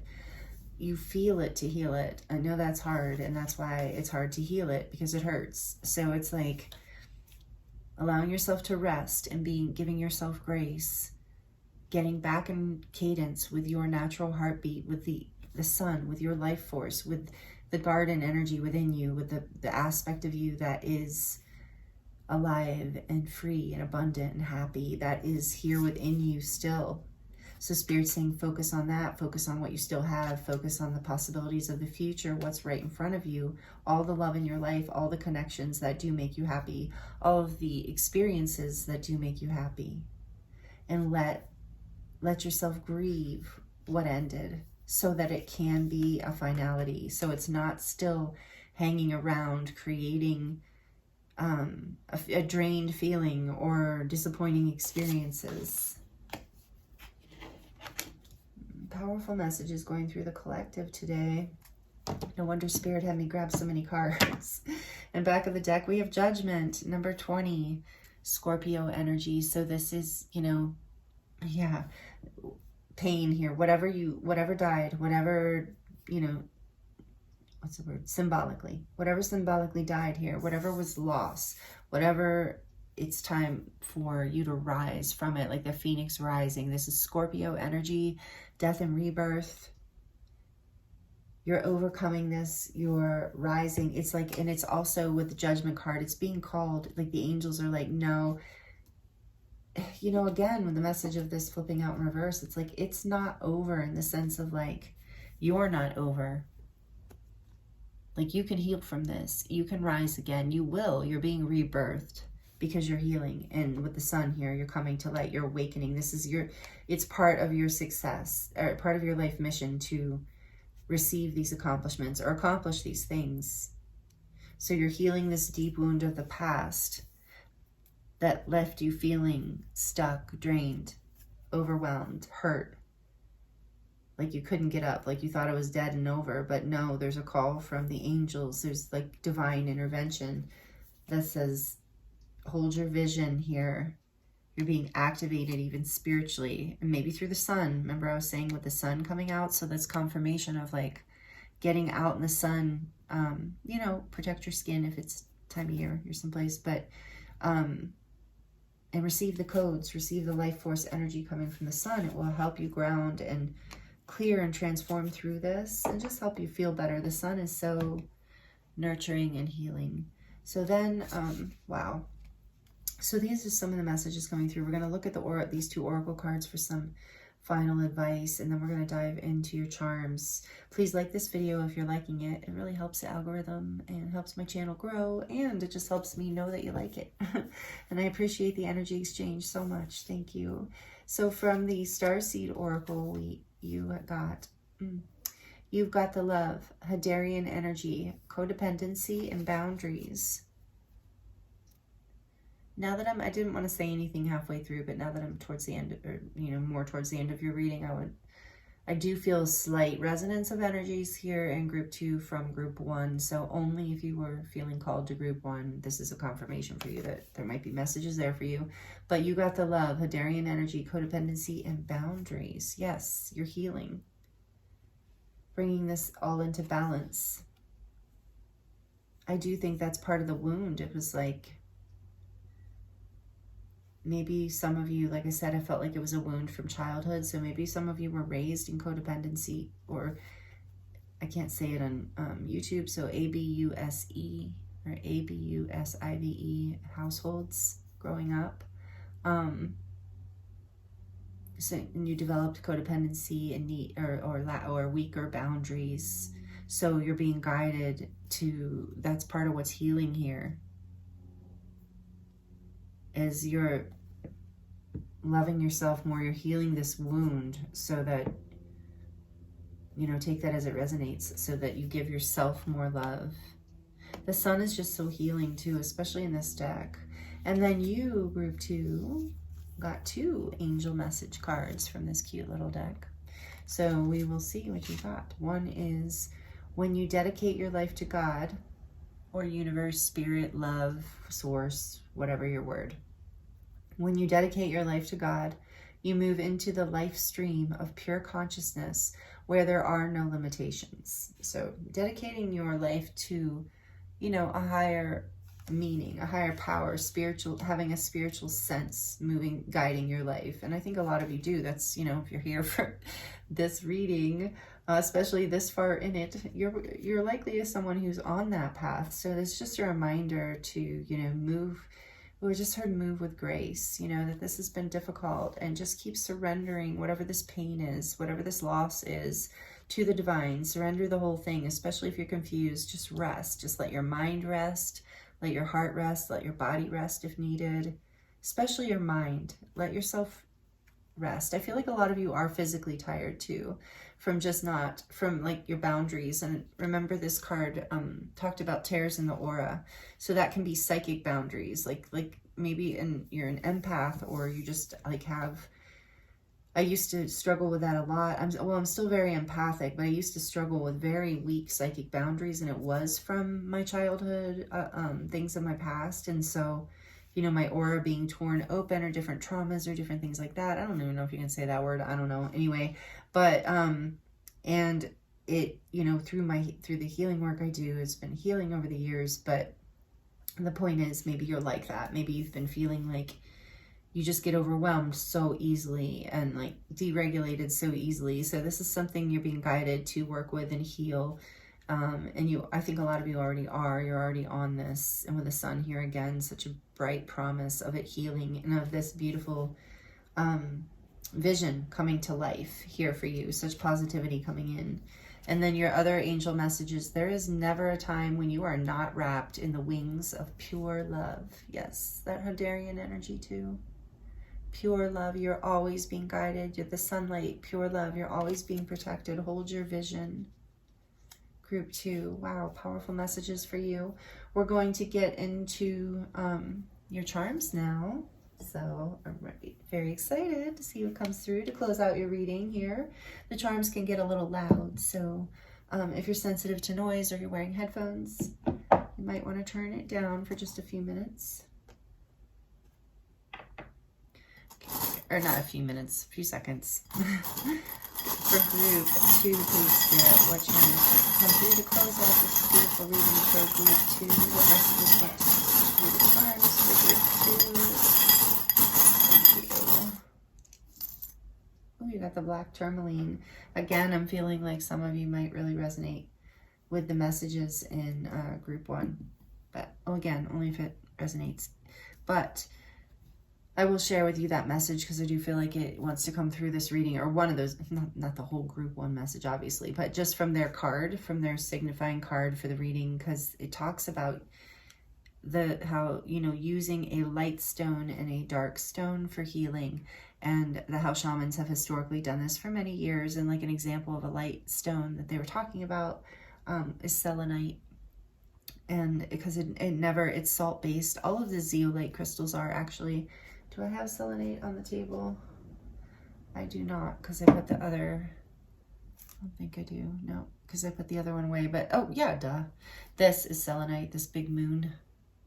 So it's salt based, so it never holds negativity. Like as a crystal or heavy energy, it can be charged in the moonlight, but it, you know, to give it more of that life force energy, but it's not, it won't gather. It won't hold a negative charge, whereas tourmaline, especially black tourmaline being a softer stone too, can energy can gather up in this stone and it can break apart if, you know, and it might anyway after you use it for a while, but anyway, it gathers energy because it is black. So, or obsidian would do the same, onyx, things like that. But it talks about using a light stone and a dark stone to help clear, to help heal. And so using like selenite or any other kind of zeolite in the morning, for creativity, for the day, for vibrancy, for like opening you up and into the healing, to that new, hold your vision, to that new energy, aligning you with, again, like God or life force. And then in the evening, to pull out, to alchemize and pull out whatever is heavy, whatever is no longer needed, whatever you're clearing from the day, and just in general as your body moved and the life force moved through you through the day. And so then clearing at night before bed with the moon energy. And you do have the sun and the moon, so again, that's why I'm bringing up working with a light stone and a dark stone. So you can you know, research that. Ooh, Page of Swords, yeah, you can research that. And this is about balancing the Chariot. It did come out in group 1 also. This is about balancing the light and the dark, this in order to move forward. So this is a huge part of your healing. Spirit's trying to give you a hint here, group 2. So maybe work with that if it resonates with you, but if it doesn't, in any other way, just balancing within you the heavier energies with releasing them. In other words, like crying, healing. We saw those, you know, finality in the 5 of Cups and stuff, allowing yourself to grieve. That would be this like darker energy, you know, allowing yourself to release. And then allowing this lighter selenite, you know, energy, the sun, to come in and fill you back up with life force, with excitement, with vision, with creativity. So that's a strong message coming through your reading as well. And then you do have the moon and the star here. Again, this energy of celestial guidance, intuition, following your North Star, following like your mission, your life mission, your North Star. You're being guided intuitively right now, strongly. And then we have this beautiful flower blooming, and it's in blue. So it's about like your expression. And that's what that 6 of Wands, you are learning how to shine your light and open up your expression of your creative gifts and yourself. Like, and maybe it's just you being you inspires other people, like an influencer type thing. And then we have live your dream. Yes, that's what's happening. Hold the vision, live your dream. Heart here, yes, this beautiful heart. With all this like garden energy inside of it, like a vine, like growth. Your heart is healing. Your heart is expanding in your life. You're growing. And then you have this little white rabbit here. And I do believe the white rabbit's about like, from in your reading, I'm feeling like it is about fertility and growth again. But it's also about the divine feminine and being receptive. It can also be about like the rabbit hole. You know, again, with those thoughts, not allowing yourself to go down the rabbit hole. I just heard. And then we have these lips here, which is really interesting. I don't know if I've ever pulled these before, but I'm getting like about like, again, the expression about you speaking, or yeah, there's something about you and your truth and what you say, whether it's in writing or voice, it influences others. Like you have a big voice. And maybe somebody wants to kiss you with those lips. And then we have this beautiful little owl. And I believe that's, again, another like message about your intuition and being in a we have the owl here too with Saturn energy, but being in your wisdom, not just your intuition, but having the wisdom to know what to follow, not to get lost down rabbit holes, but to be receptive to this expanding heart, expanding love energy that's coming into your life by creating the boundaries you need and taking the time to heal. We have that with the scissors here. This is always about, for me, cutting away the extra things in your life that are draining your energy, that no longer serve you, that you just don't need to be there for, and then that are not part of your, path going forward. And then you have the palm tree here, which is about strength and flexibility. And the message here with the palm tree is like your strength is in your flexibility. And with the red and green, your ability to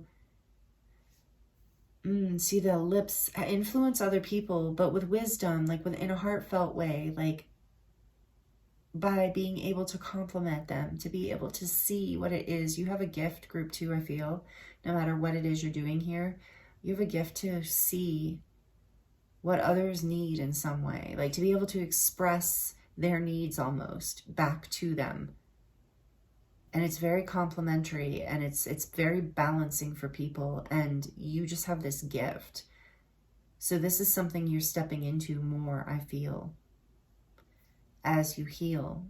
It's part of your cadence. It's the cadence of your soul. It's part of what you do. It's part of your gift. And it will bring you a lot of abundance and fertility. The 9 of Pentacles here, and the rabbit, and many other things. The 6 of Wands, lots of success. Beautiful. So these are the messages I have for you, group 2. Here's a close-up of your charms. Thank you so much for joining me here. It was an honor and a pleasure to read for you. I hope the messages were helpful for you. And yeah, thank you for subscribing. If you're subscribed, please consider subscribing if you enjoyed this and would like to see more.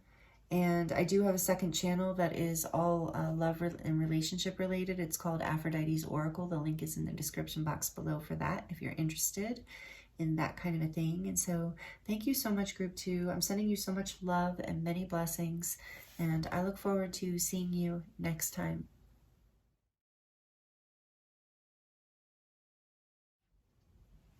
Hello, group 3.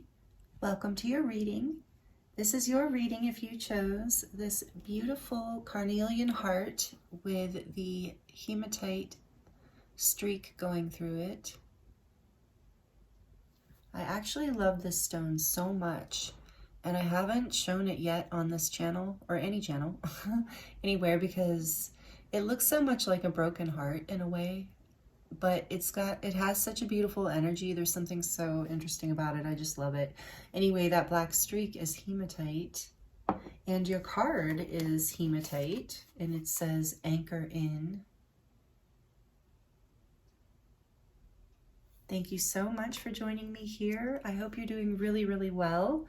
I would encourage you to get comfortable. This is probably going to be a rather in-depth reading. Group 1 and Group 2 were pretty in-depth, and the messages were really powerful and beautiful. So I'm imagining the same thing is in store for you, especially with what I'm already feeling as I'm tuning in here. So get comfortable. If long readings are tough for you, you can always break it into, pause it and watch it in pieces, watch it later at another time. If the messages are too much or overwhelming, you can take notes and just of what stands out to you, since this is a collective reading. What we're going to look at for you are whatever messages want to come through right now, what you need to hear, what spirit wants to focus on for you for this time being, that whenever you land here. So particularly in current time, this new moon in Taurus, it feels pretty powerful given the messages that came through for Group 1 and Group 2. So get comfortable if you like the long readings. Get a snack, tea, whatever, something. Get comfortable because we're going to dive in. And I want to let you know I am available for personal readings if you would like to go into your own situation in a little more depth. And that link is in the description box below. I know this is going to be not just from Group 1 and Group 2, but I know this is going to be a rather in-depth reading also, because how many oracle decks I was guided to grab. I was like, oh no, Spirit, I can't, this is gonna be too long. So I did pre-shuffle the oracles today because it just would be way too lengthy. And I did not look at them yet, so they will be revealed to us at the same time. And I chose was guided to choose the Crow Tarot for you. Kind of reminds me of Hematite, that grayish black. And so this was a donation from Mark. Thank you so much, Mark, for this gift, if you're watching. Anyway, this is a, excuse me, beautiful deck. Uh-oh, my throat chakra is kind of closing up. Anyway, maybe that's relevant to your reading. We'll see. So the Crow, what else was I going to tell you? I think that's it. I think let's dive in to your reading. Oh, I know what I was going to tell you. This stone I got, and this Carnelian, sorry, at the Quartzite Gem Show in Arizona. And at the same time, from the same woman that I got this dragon. This is an Orgonite generator. Love this thing so much. Mold cast, but it has, you know, all of the Orgonite and different stones in it. And I also got some peacock feather earrings from her there. Beautiful. Really cool lady. Anyway, for whatever reason, maybe this is relevant to you, but well, Orgonite. So yeah, there's something about grounding here for you with this anchor in coming out right off the bat, you know, and Hematite is a very grounding stone. So maybe you've been feeling a little overwhelmed in some way. And I feel like the Carnelian is relevant too. And the Carnelian is about adventure and excitement and curiosity. So maybe something is really moving through your life that's creating a lot of excitement, whether you're experiencing that as positive or negative. But either way, or both, you're being guided here to anchor in, to really ground yourself, and that will really help you be able to enjoy whatever and get curious about whatever this adventurous energy is. Some sort of adventure here that might feel overwhelming for you. So we're going to look more into this. I'm excited to see. So this card is from the Crystallary deck. This beautiful deck from Sherry. Thank you so much. It was my birthday gift a few years ago. Anchor in, Hematite. So see this deck, this book is amazing. So anchor in Hematite instructs, whether it's your thoughts running rampant, your energy shooting off in 70 directions, or your spirit wanting to fly free from your skin. Hematite's message is the same. Anchor in. Reach down into your being. Find your core and feel yourself connected to the heart of the earth. Let the iron in the planet's center sing to the iron in your blood, reminding you of your roots. Let the structure of this iron-rich stone support your thoughts and anchor your emotions so you can bring your best self forward and ripple that energy out to those around you. Yeah. And then there is, I'm going to just hold these up in case you want to screenshot them. This is a ritual about being connected, part of the whole. It's about what helps ground and anchor you in is connecting with your lineage in some way and healing that in some way too. So here's that if you want to screenshot that. And then there's also a reflection, understanding structure and like how important structure is for flow, which is also interesting because it's bringing in that energy of Saturn and the masculine energy, which was kind of already, I'm feeling how all three readings, now that I'm in group 3, can kind of weave together if you were drawn to all of them. But definitely I'm feeling group 2 kind of energy here, only if you were drawn to it.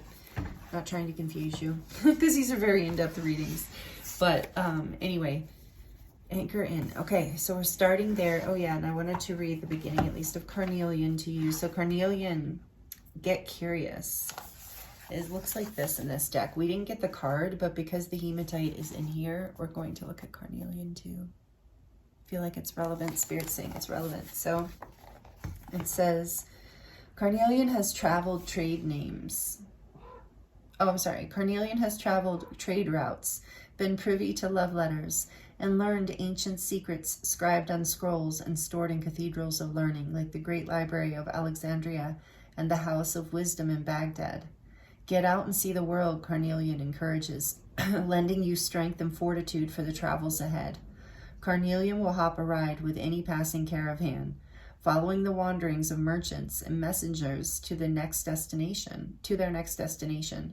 This ancient talesman's curiosity doesn't stop with earthly journeys. Carnelian amulets escorted the dead, providing safe passage into whatever lies beyond the setting sun. Life's an adventure if you allow it to be, Carnelian reminds you. Get curious. So I do feel like this is related to that anchoring in and to being grounded. And it's interesting about the scrolls, because again, there's this energy of like family lineage. Because didn't something about when they would seal letters, I didn't know that they did seal the letters with carnelian. I thought it was wax, but it was because it was like a sturdy, it could hold it. It couldn't be destroyed easily once it was hardened, but that you would, you know, put your family seal in it and stuff. So again, there's something about lineage here relevant to your reading today. But this is about getting curious, and maybe there, like I said, there's something exciting I feel maybe coming in, lighting you up. So we will do the ritual one here.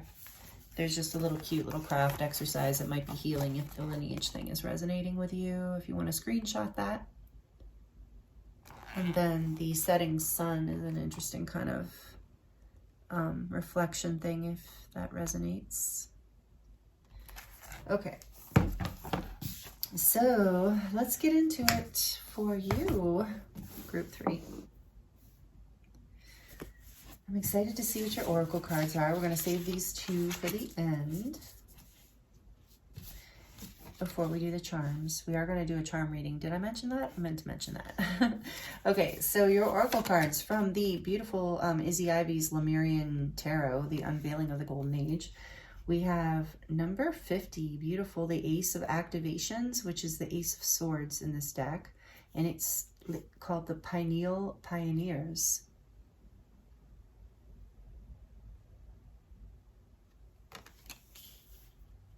Again, that energy of an adventure.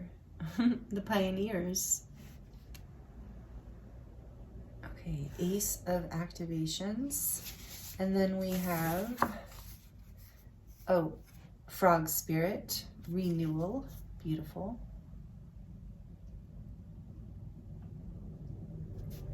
The wind's picking up, group 3, for your reading. That's right, you got 2, just as I say that, 2 of these jumped out for you from the Heavenly Bodies Constellations deck, so, or astrology. House 11 and House 5. So House 11 is friends and like-minded groups and humanitarian beliefs.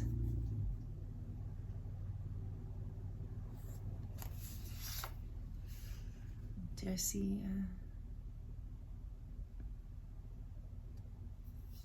And then House 5 is passion, play, children, confidence, and creativity. Trying to remember, I'm looking at them because I'm trying to remember what signs are associated with. I might have to look.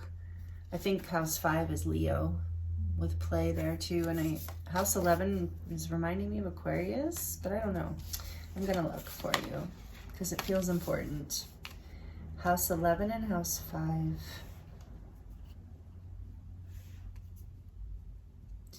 I love how those go together. Friends, like-minded people, play, confidence, creativity, humanitarian beliefs, renewal here, pioneers, a new adventure. Get grounded, group 3.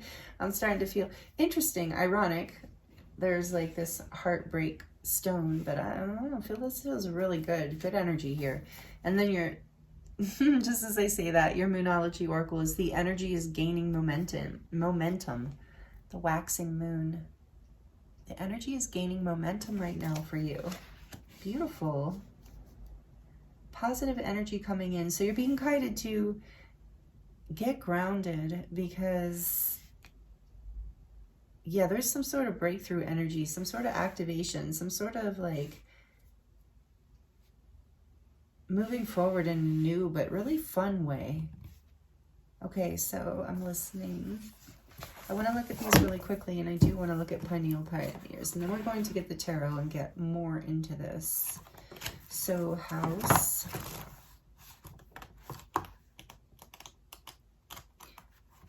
House 4, house 5, and then house 11. So it says this message is about, does it tell me what sign it aligns with? It probably does.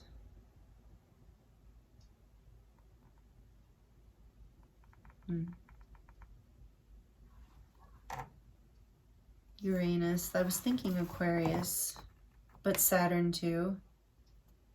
Capricorn. Okay, so the natural home of a forward-thinking Aquarius. This is the 11th house. Okay, that's what I thought. The natural home of a forward-thinking Aquarius dedicated to pushing humanity forward. This space is also linked to inventions and things that advance society. It's ruled by Uranus for its progressive imaginings, as well as Saturn for its discipline and idealistic beliefs. So the energetics of House 11 are friends, wishes for the future, social and humanitarian beliefs, and like-minded groups. And the experiences are operating as a part of a larger whole, connections based on shared ideals, and joining a team. It says humans are meant to commune and collaborate, yet so often beings feel lonely, alien, and out of place. Consider the person you have grown into. What are your current passions and interests? And you have passion here too. What are your philosophical, spiritual, and humanitarian beliefs? Has your tribe evolved with you, or are you feeling misplaced? Begin sharing the lens through which you see life. Reveal who you are. The universe is working to bring like-minded friends into your life, but you need to express your beautiful truth. There's that Ace of Swords. Your beautiful truth, so that kindred spirits can find you. And then we have House 5, which I really think is Leo. The joyful space holds the simple pleasures of being alive. Yes. The natural home of a self-assured Leo and ruled by the sun. It's where you radiate and shine. Being a house of fun and confidence, it's also where you feel empowered to take risks. Describing where and how you play, this space is linked to children. It can show your relationship to kids, your own or others, and your general approach to parenting. It reveals how you release the weight of adulthood and allow your own spirited inner child the freedom to express itself. It's your zest for life and where you find joy and passion. Self-expression, joy, confidence, passion, creativity, taking risks, play, love affairs, relationship to children, approach to parenting. So it says, embrace all facets of the life you have lived, the mistakes, triumphs, gifts, and struggles. Can you tap into a sense of pride in the person you have become? Let the wondrous being that you are radiate and shine. This extroverted energy says, allow yourself to be seen by both yourself and others. In the coming days, find joyful ways to relish your humanness. If you're an artist, create. If you're an adventurer, explore. If you're a social butterfly, mingle. Find ways to laugh with abandon and feel free. What stokes a burning fire in your belly and fills your heart with a love of life? Prioritize simple fun. Engage with the world and enjoy your physicality. The expression of your authentic self is your highest offering. Wow, great energy.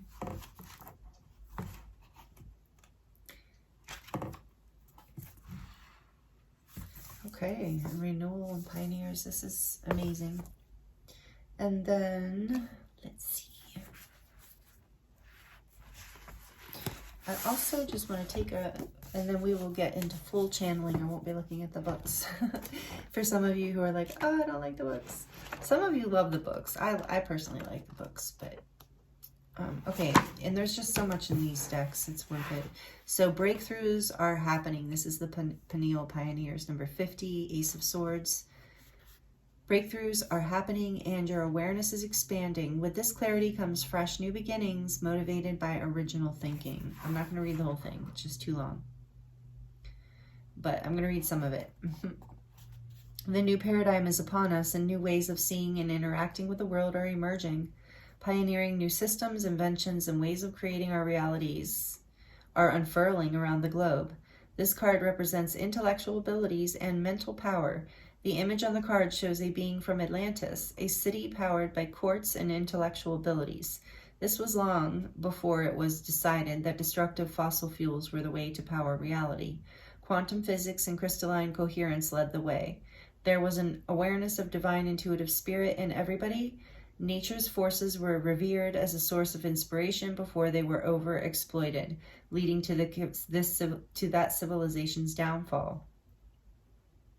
Receiving this card in a reading is a reminder of the powerful energy of creation and destruction. Our world's unbalanced structure, based on finite resources and inequality among Earth's inhabitants, is falling away, making way for the new. It's time to stand up for what we believe in. This may mean walking away from situations that are no longer in alignment with your inner integrity. It is a time for creating new realms in the direction of the world we want to see. Although we may be told that we can't make a difference, we can. It starts with how you treat your neighbors and those in your community. And you got the 11th house. What you financially and mentally support has a significant impact on the world. It is time to pursue graceful truth. This allows you to dance, bend, and flex through these times of uncertainty. Releasing your attachments and honoring new habits in your daily life will energize and empower you in ways you may not have imagined. This card also signifies the third eye chakra and is one of the chakra guardian cards. It represents intuition, imagination, limitless understanding, and the bridge between wisdom and consciousness. When we activate our minds with this frequency of inner standing, we access all information in the cosmos. Everything is available to us. This is how I received this oracle deck and the information in this guidebook. This awareness is beyond the mental chatter, the stories we tell ourselves, and the limitations of our fathomable human comprehension. It is accessible when we are ready to listen and when we can see the spectrum of rainbow codes emanating from the pineal gland, which are always there.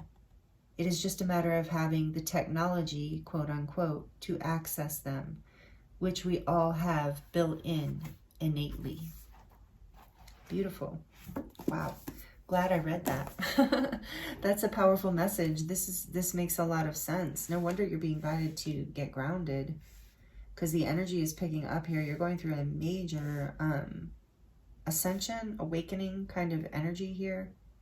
A creative force activating you, pushing you forward with renewal. This is number 20. It's about making a decision to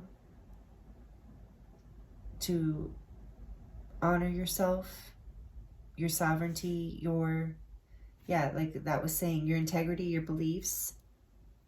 The frog spirit. The frog is also about like cleansing. It's water energy. Cleansing your emotions. Wasn't that talking, the anchor in was talking about balancing your emotions and your mind. There's something really powerful going on here. And I was getting a little dizzy when I was reading. So I'm going to make sure I'm grounded for your reading. Because like I said, I feel like a lot of messages want to come through. So I am going to go refill my water and make sure I'm grounded. You won't feel it. I'll be right back. Okay, I'm back. See, really quick. Didn't even feel a thing. This is very high frequency energy group 3. No wonder they're guiding you to anchor in and get grounded. I literally I've never had to stop recording before and go ground myself. Like, wow. So you are literally receiving downloads right now from, I don't know, the universe, your guides and angels, whatever you believe in. But you are being really activated right now. It's creating some sort of, it's with the energy moving fast, renewal, house 11, all this Aquarian energy, house 5. But it's really exciting and beautiful, like breakthrough energy. But it's hard to take in all the, so That's why you're being guided. Maybe work with hematite. It's creating a new adventure. There's like with Carnelian adventure. It's lighting your heart up too, your emotions. And so in order to ground all this excitement, you're being guided to share your passions. That also will help express your creative, find like-minded people to create with. Really wonderful. So yeah, you're literally being activated right now. So I can't wait to get into this more with you. So you don't have to be a Leo or an Aquarius or a Capricorn, but those are those signs that are here. It might be a confirmation if you have any of that strongly in your chart. So much confirmation already. So much synchronicity in your reading already.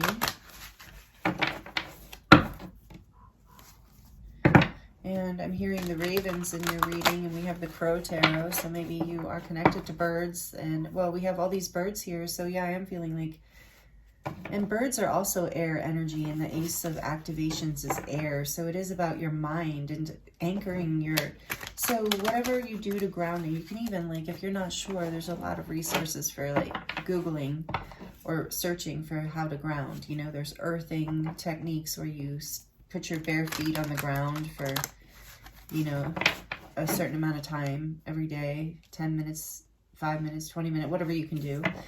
Bare feet is helpful. So what else? There's like drinking water, like eating food, healthy food, healthy water, walking, exercising, being embodied in general is grounding. Being in nature.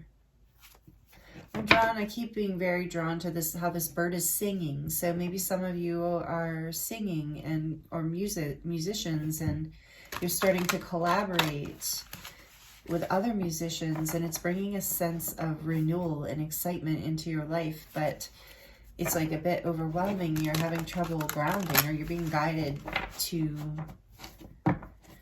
make sure you're keeping your feet on your on the ground, because that's what I just heard. Because it's easy to, you know, think about if you're not paying it, like if you're not in your body enough.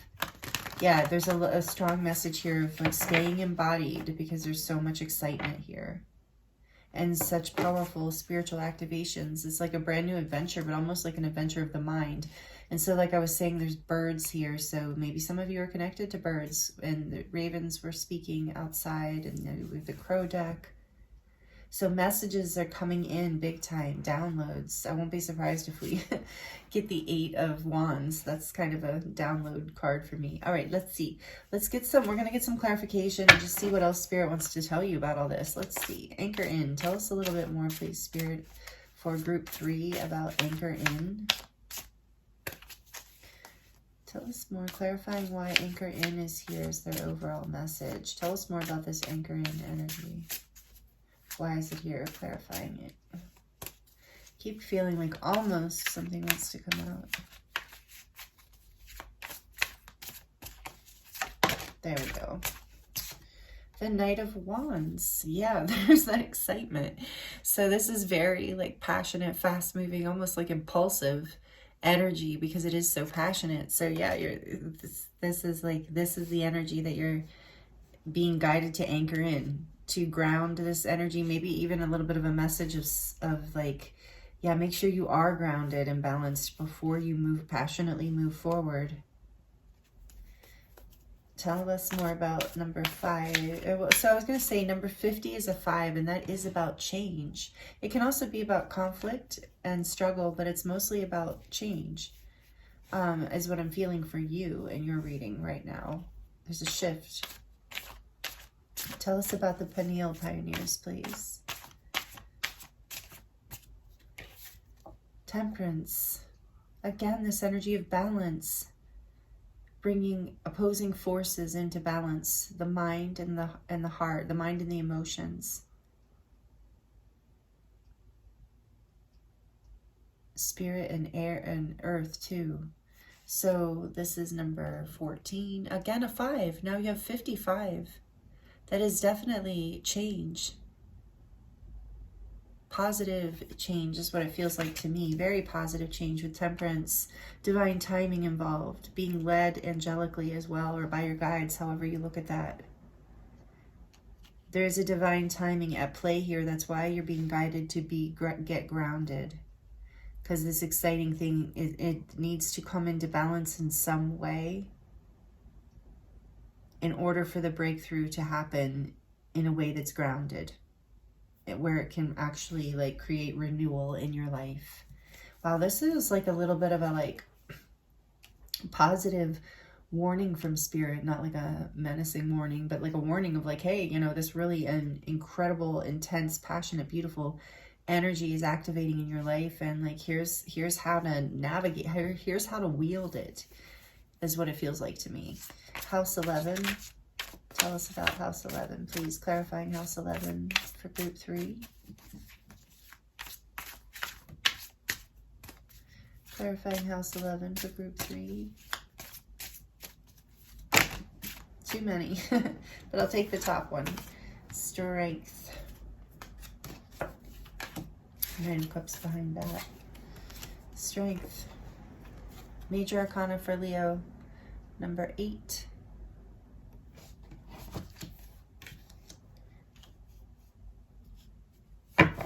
Strength and temperance.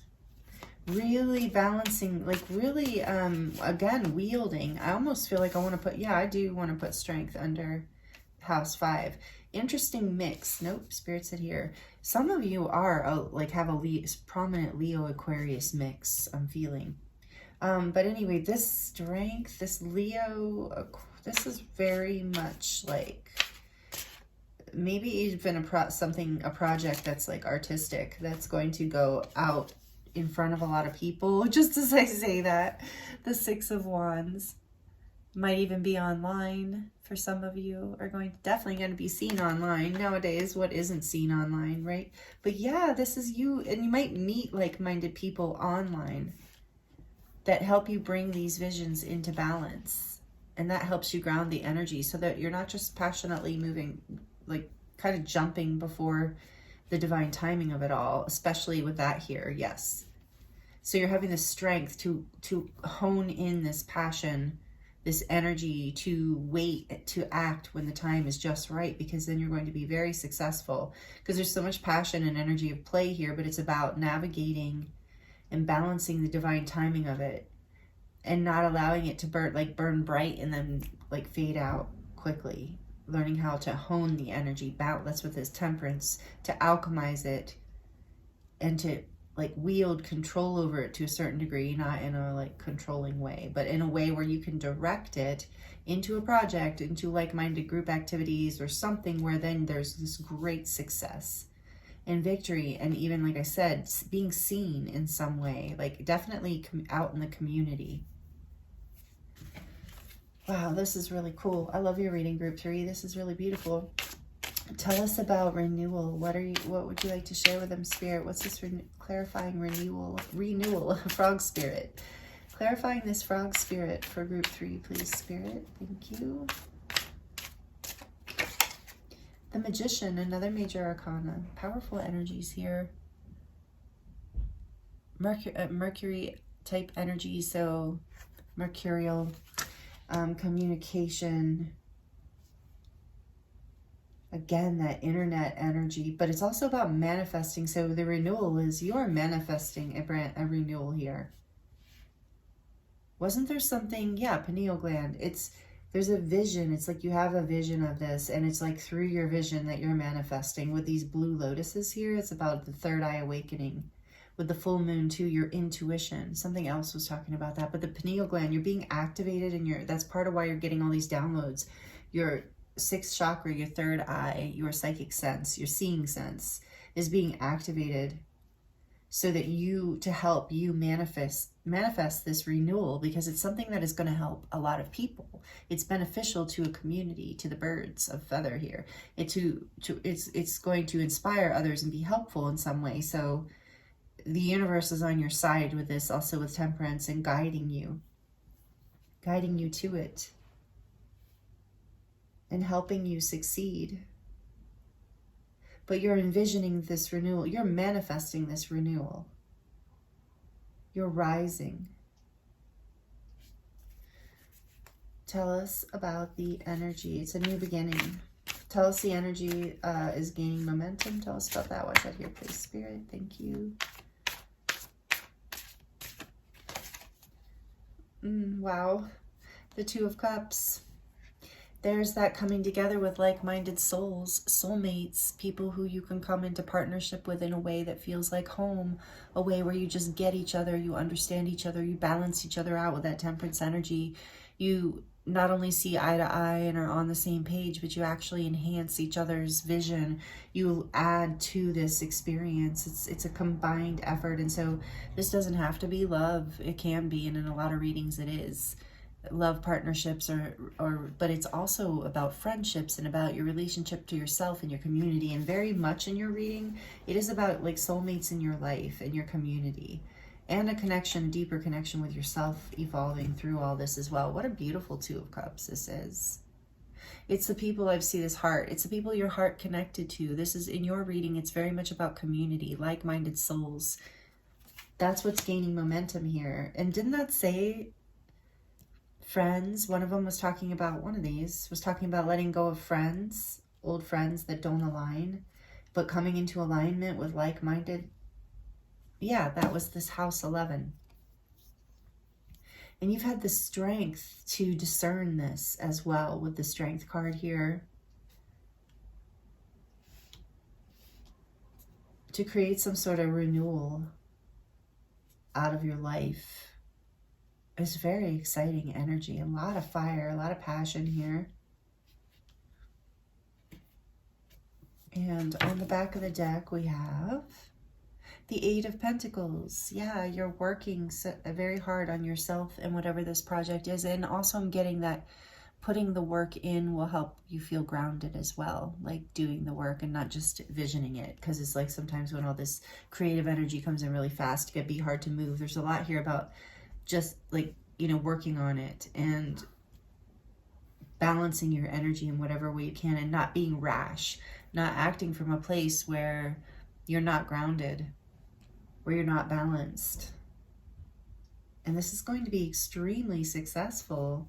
What's behind that? Ooh, the Tower and the Sun. Yeah, it's like, I thought I felt something had broken apart in the past. Yeah, something fell apart for you, I think. In the past, you know, didn't work, wasn't working, and you've been working on yourself. You've been working on whatever this is. And now it's just like the gates have opened and there's this energy coming in that's just, like I said, powerfully activating and creating a renewal in your life after a time of something falling apart, some sort of destruction, loss of something. But there's happiness. With the Sun, again, Leo energy, like you have strength here, the Sun. This is Scorpio energy, by the way, the Tower, and Aries. Powerful transformation leading to happiness, and the King of Pentacles here, leading to happiness and success, and feeling very like stable and grounded. And that's what you're being guided. We're back full circle to anchor in. The King of Pentacles energy, doesn't matter if you're a man or a woman, is this ultimate sense of grounding all this energy and really wielding it for abundance. And you know, the King of Pentacles is a really great like community kind of energy as well, of like being very supportive within community, with just kind of that energy of somebody you can depend on and really like go to for generosity and advice, even wisdom. This is really beautiful, group 3. This is interesting messages. So let me see if there's anything else here that needs to be asked. Let's ask about, we'll leave this Eight of Pentacles here. Let's ask about what, how this Temperance energy, what could be helpful for you? Let's just get a little bit more about the Pineal Pioneers, please, Spirit. A little more clarification for the Pineal Pioneers. The King of Wands. This energy goes after what it wants, and it gets what it wants. It's a powerful manifestation energy, fiery, creative, independent, alchemist. So it can be an entrepreneur too. So you're being like, you're balancing this passion, you're going, well, and you're going from the knight to the king. It's like the knight will act from an ungrounded place and often not ultimately get what they want, or she, or do damage because it came from an ungrounded, not thought out kind of plan, very like immature in certain ways, just very, it can be a good energy too, but in this case is what I'm referring to, but it's just like passionate. And it's not a bad energy, it's just like, just a very impulsive energy. Whereas the king is more developed. The king is the same passionate, creative energy, but grounded, developed, mature, balanced, knows exactly when to create, knows exactly who to create with, discerning, and so independent, and so creative, magical, I'm hearing. Yeah. Tell us more about strength. Maybe some of you are a Leo or have that prominently in your chart. This is Leo all over this reading. Powerful fire sign, Leo. Well, they're all powerful, but I meant to say like powerful in your reading. I can't remember if the Knight of Wands is specific to Leo or if it's Aries or Sagittarius, but you have a ton of air and fire in your reading. So mind and passion. The 9, look at that. This card is beautiful with the wolf on there and the lotus, the sun and the butterfly, cherry blossoms. This is the 9 of Pentacles. Again, success. The strength is you. I asked to clarify strength, and this is about your, again, about your success, your independence, your like feeling on top of the world, shining bright, feeling like you're glowing, like you're happy, like you're going to feel that way. So within this friend group, these like-minded people, even if it's a romantic partner involved here in some way, you're going to feel very independent, very successful in your own right, very bright and happy, and yeah, like very in charge of your life. You're going to feel like you have the ability to, you've mastered many things around what you need and how to give back. And it's like you're having the strength to balance this within you so that you can help show others how to do this or something around that. Okay, tell us a little bit more about the magician. And then I'm not going to read forever, I promise. The 7 of Cups, like, yeah, maybe you haven't been sure about what to manifest. There's so many options, so many dreams here. But I just heard the world is your oyster. So there's a very creative energy with that fire energy here, fire and air. So you're maybe, and this is where this discernment is coming in. You're like, but it's like the world, you have all of these options. And you are manifesting these. Tell us a little bit more about this magician and 7 of Cups. For group 3, please, Spirit, in this renewal energy. The 3 of Cups. Again, community, friendship, celebrations.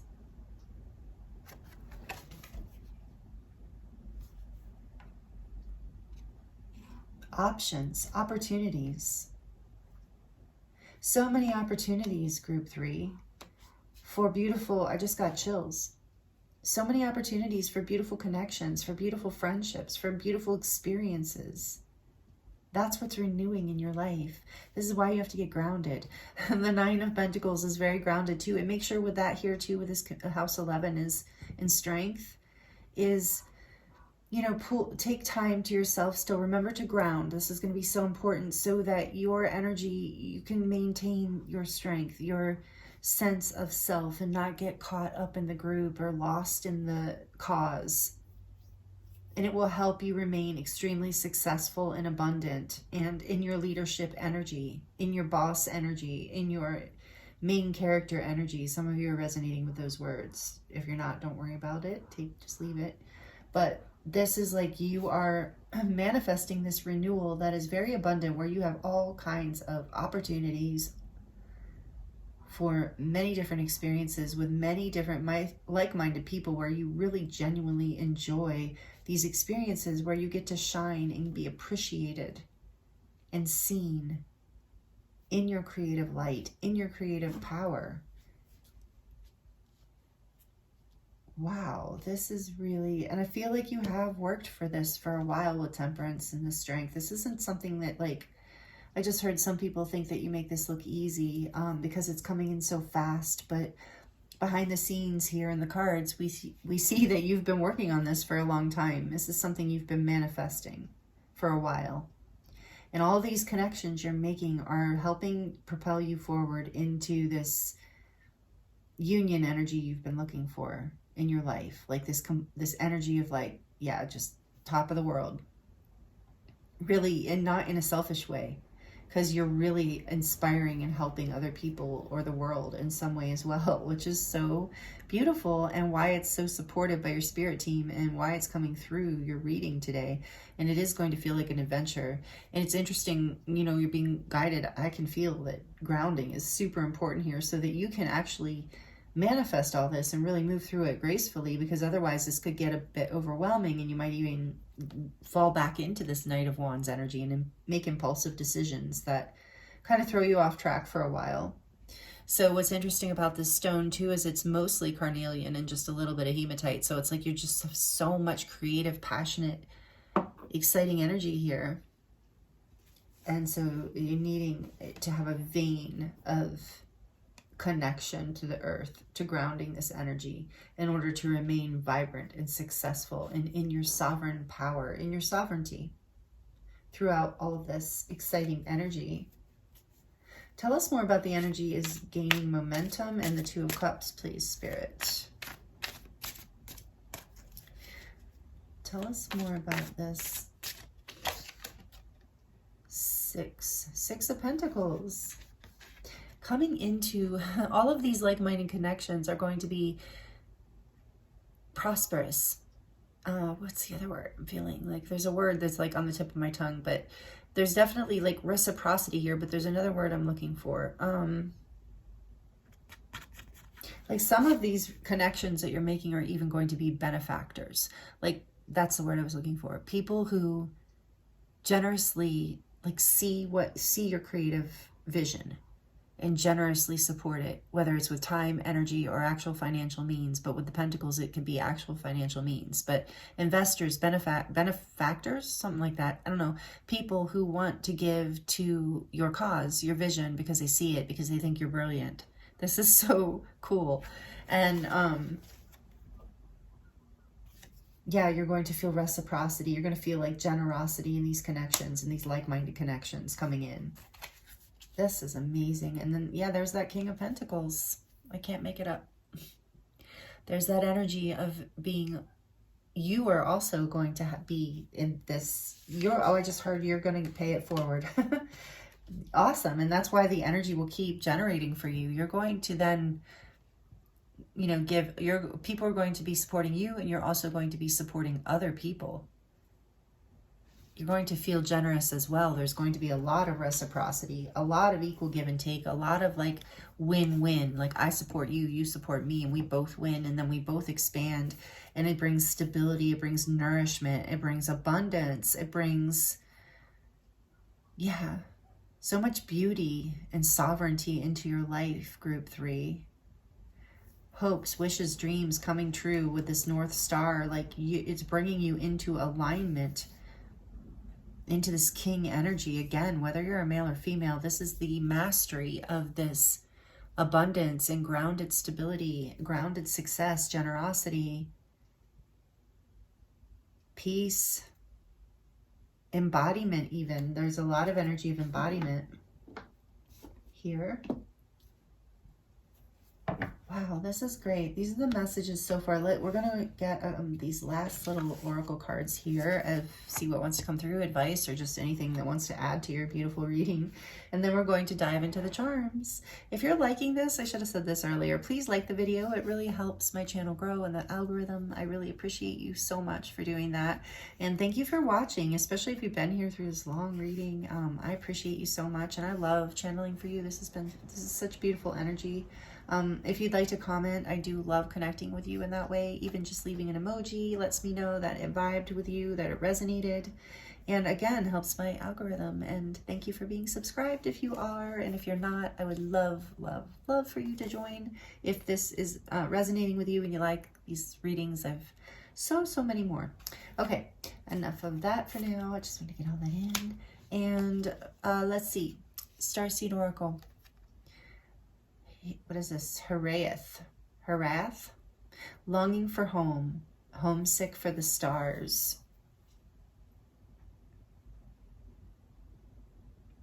Yeah, that's also why.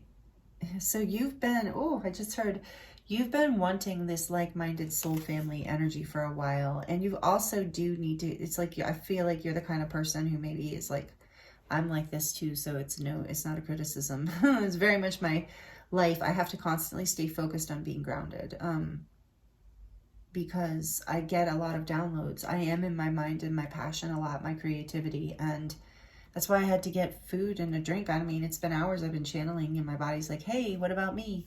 So there is this energy of you being, naturally connected to this expanded vision and the stars and your guides and angels and star beings, however you resonate with all of this.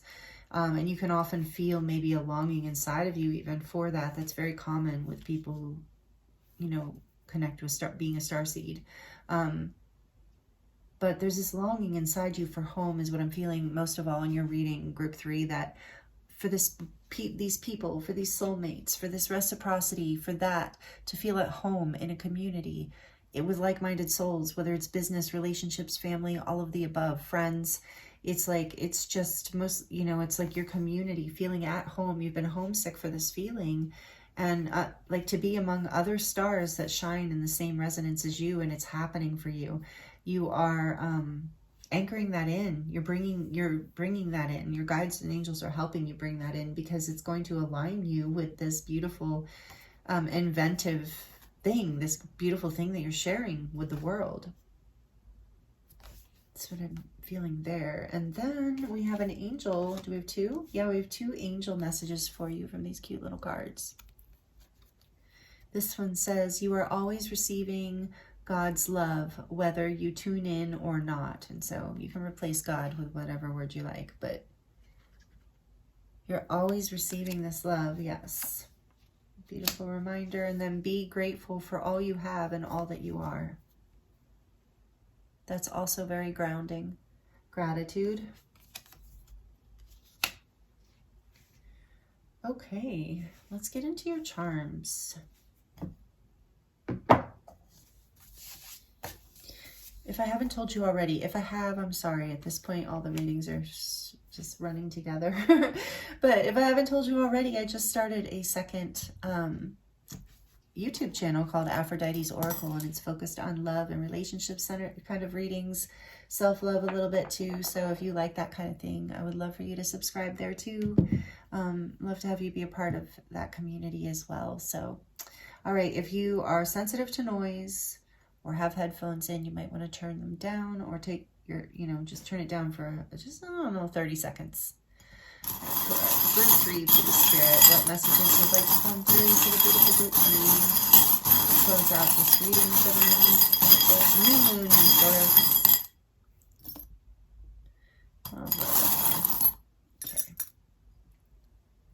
Okay. My eyes are closed, by the way, when I'm doing that. Oh, look, you got the hug.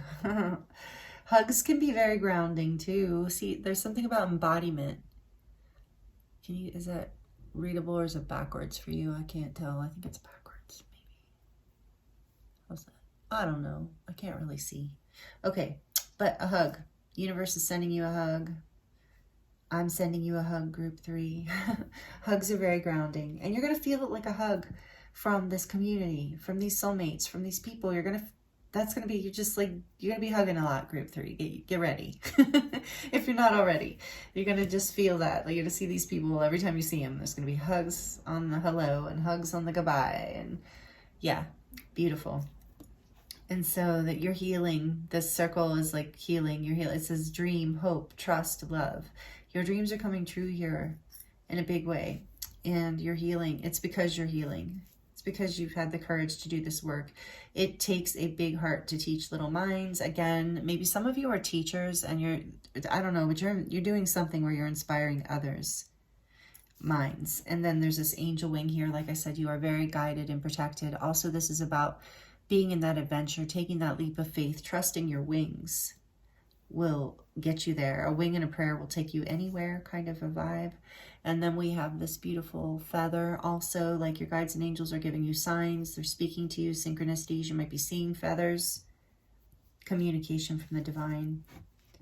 Then we have faith. Yes, have faith. Like that angel message said, whether you know it or whether you are aware of it or not, whether you're sensitive and can feel it or not, you are being, with temperance here too, yeah, being strongly guided. Imagine, and again, like you are creating, you're creating what you've been dreaming of. You're getting these downloads that are giving you these visions or images or allowing you to imagine what it is you're creating here. Have faith that you're not crazy. I just heard, have faith that you're on point with all of this. That it does take a leap of faith for some of you. Trust, but not this like rash leap, a grounded, centered, like leap. What is that called? Like an educated guess kind of thing. I can't think of it right now. But anyway, there's this little charm that reminds me of like intuition with a little moon and the star. Trusting your intuition. You're being guided. North Star energy again. And then there's this little locket, heart with a lock. So, yeah, I feel like you are, we said that, I think, yeah, your heart is opening through this. This group, these downloads, this passion, it's unlocking your heart. With this, like maybe that's what that crack is through there. It's like breaking it open, unlocking some part of you. That's right. Oh, this hardly ever comes out, and I love this charm. You got the dragon. Yeah, really coming into your power, sovereignty. One of a kind. I just heard you're one of a kind, group 3, and it's your time to shine. And here's this little sailboat. And I just heard you're moving to calmer waters. You're letting the wind carry you. Like you're trusting the flow. You're having faith. You're like moving with your emotions. You're not fighting them, and you're grounding how you feel so that you can have clarity, so that you can stay in power over all of this, over this impulsive passion energy. This is part of how you're coming into your power too. Maybe some of you resonate with having dragon guides. If so, then that's a shout out from them, that they are with you, helping you, guiding you, protecting this whole experience. And this is a little, is that a squid? Yeah, it's a little squid. So it reminds me of the octopus though. So it's like, yeah, oh, it is an octopus. So yeah, oh, I just heard, this is why you had a little bit of a lockdown on your heart. Like, I'm thinking of the negative aspect of this energy where it can be very clingy and, you know, draining to people, like holding on to people, like sucking the creativity and life out of them. Like you're moving away from those kinds of people and situations that weren't aligned with you, that weren't like-minded people who could support your vision and dreams and really flow with you, really ride the waves with you, and really get the creativity and the heart space that you're expanding into. But it's also a mark of your intelligence, that you are extremely intelligent. I got that with the pineal pioneer as well. And so, like, I feel like that's just a shout out from spirit. You are highly intelligent, and that's why you have this purpose, and you're downloading this information. You will find like-minded people. Maybe there's been people, even with this octopus, maybe there has been people who've tried to steal your ideas or steal your passion in some way, or capitalize on it, you know, suck the life out of you. I just heard. So you're learning that, you're figuring all of that out, you're healing from that, and you're grounding your energy so that you're more available for yourself and for these downloads, and your balancings, and you're just drawing these people through curiosity, through adventure, through stepping out of your comfort zone, through presenting these ideas to friends or people who you feel would resonate with them in a fun, creative way. And it's just, I heard, popping off. It's just really going to bring you into your power and your light and your happiness. And then what is this? Love, more love. Yeah, it's going to bring more love into your life, or it is bringing more love into your life, however this resonates. So get grounded, group 3, get ready. I just heard that song, like, get ready, here I come, or here it comes, or whatever.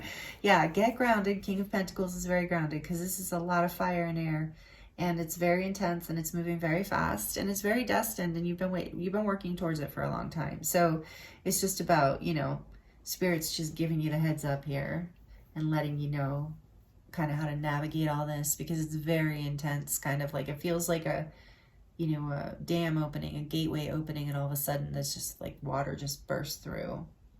So momentum, it's going to move very quickly. So, wow, beautiful messages, group 3. Thank you so much for being here with me. I hope these messages were helpful for you, and I'm sending you so much love, many blessings. This is exciting. Let me know how it goes in the comments if you would like to.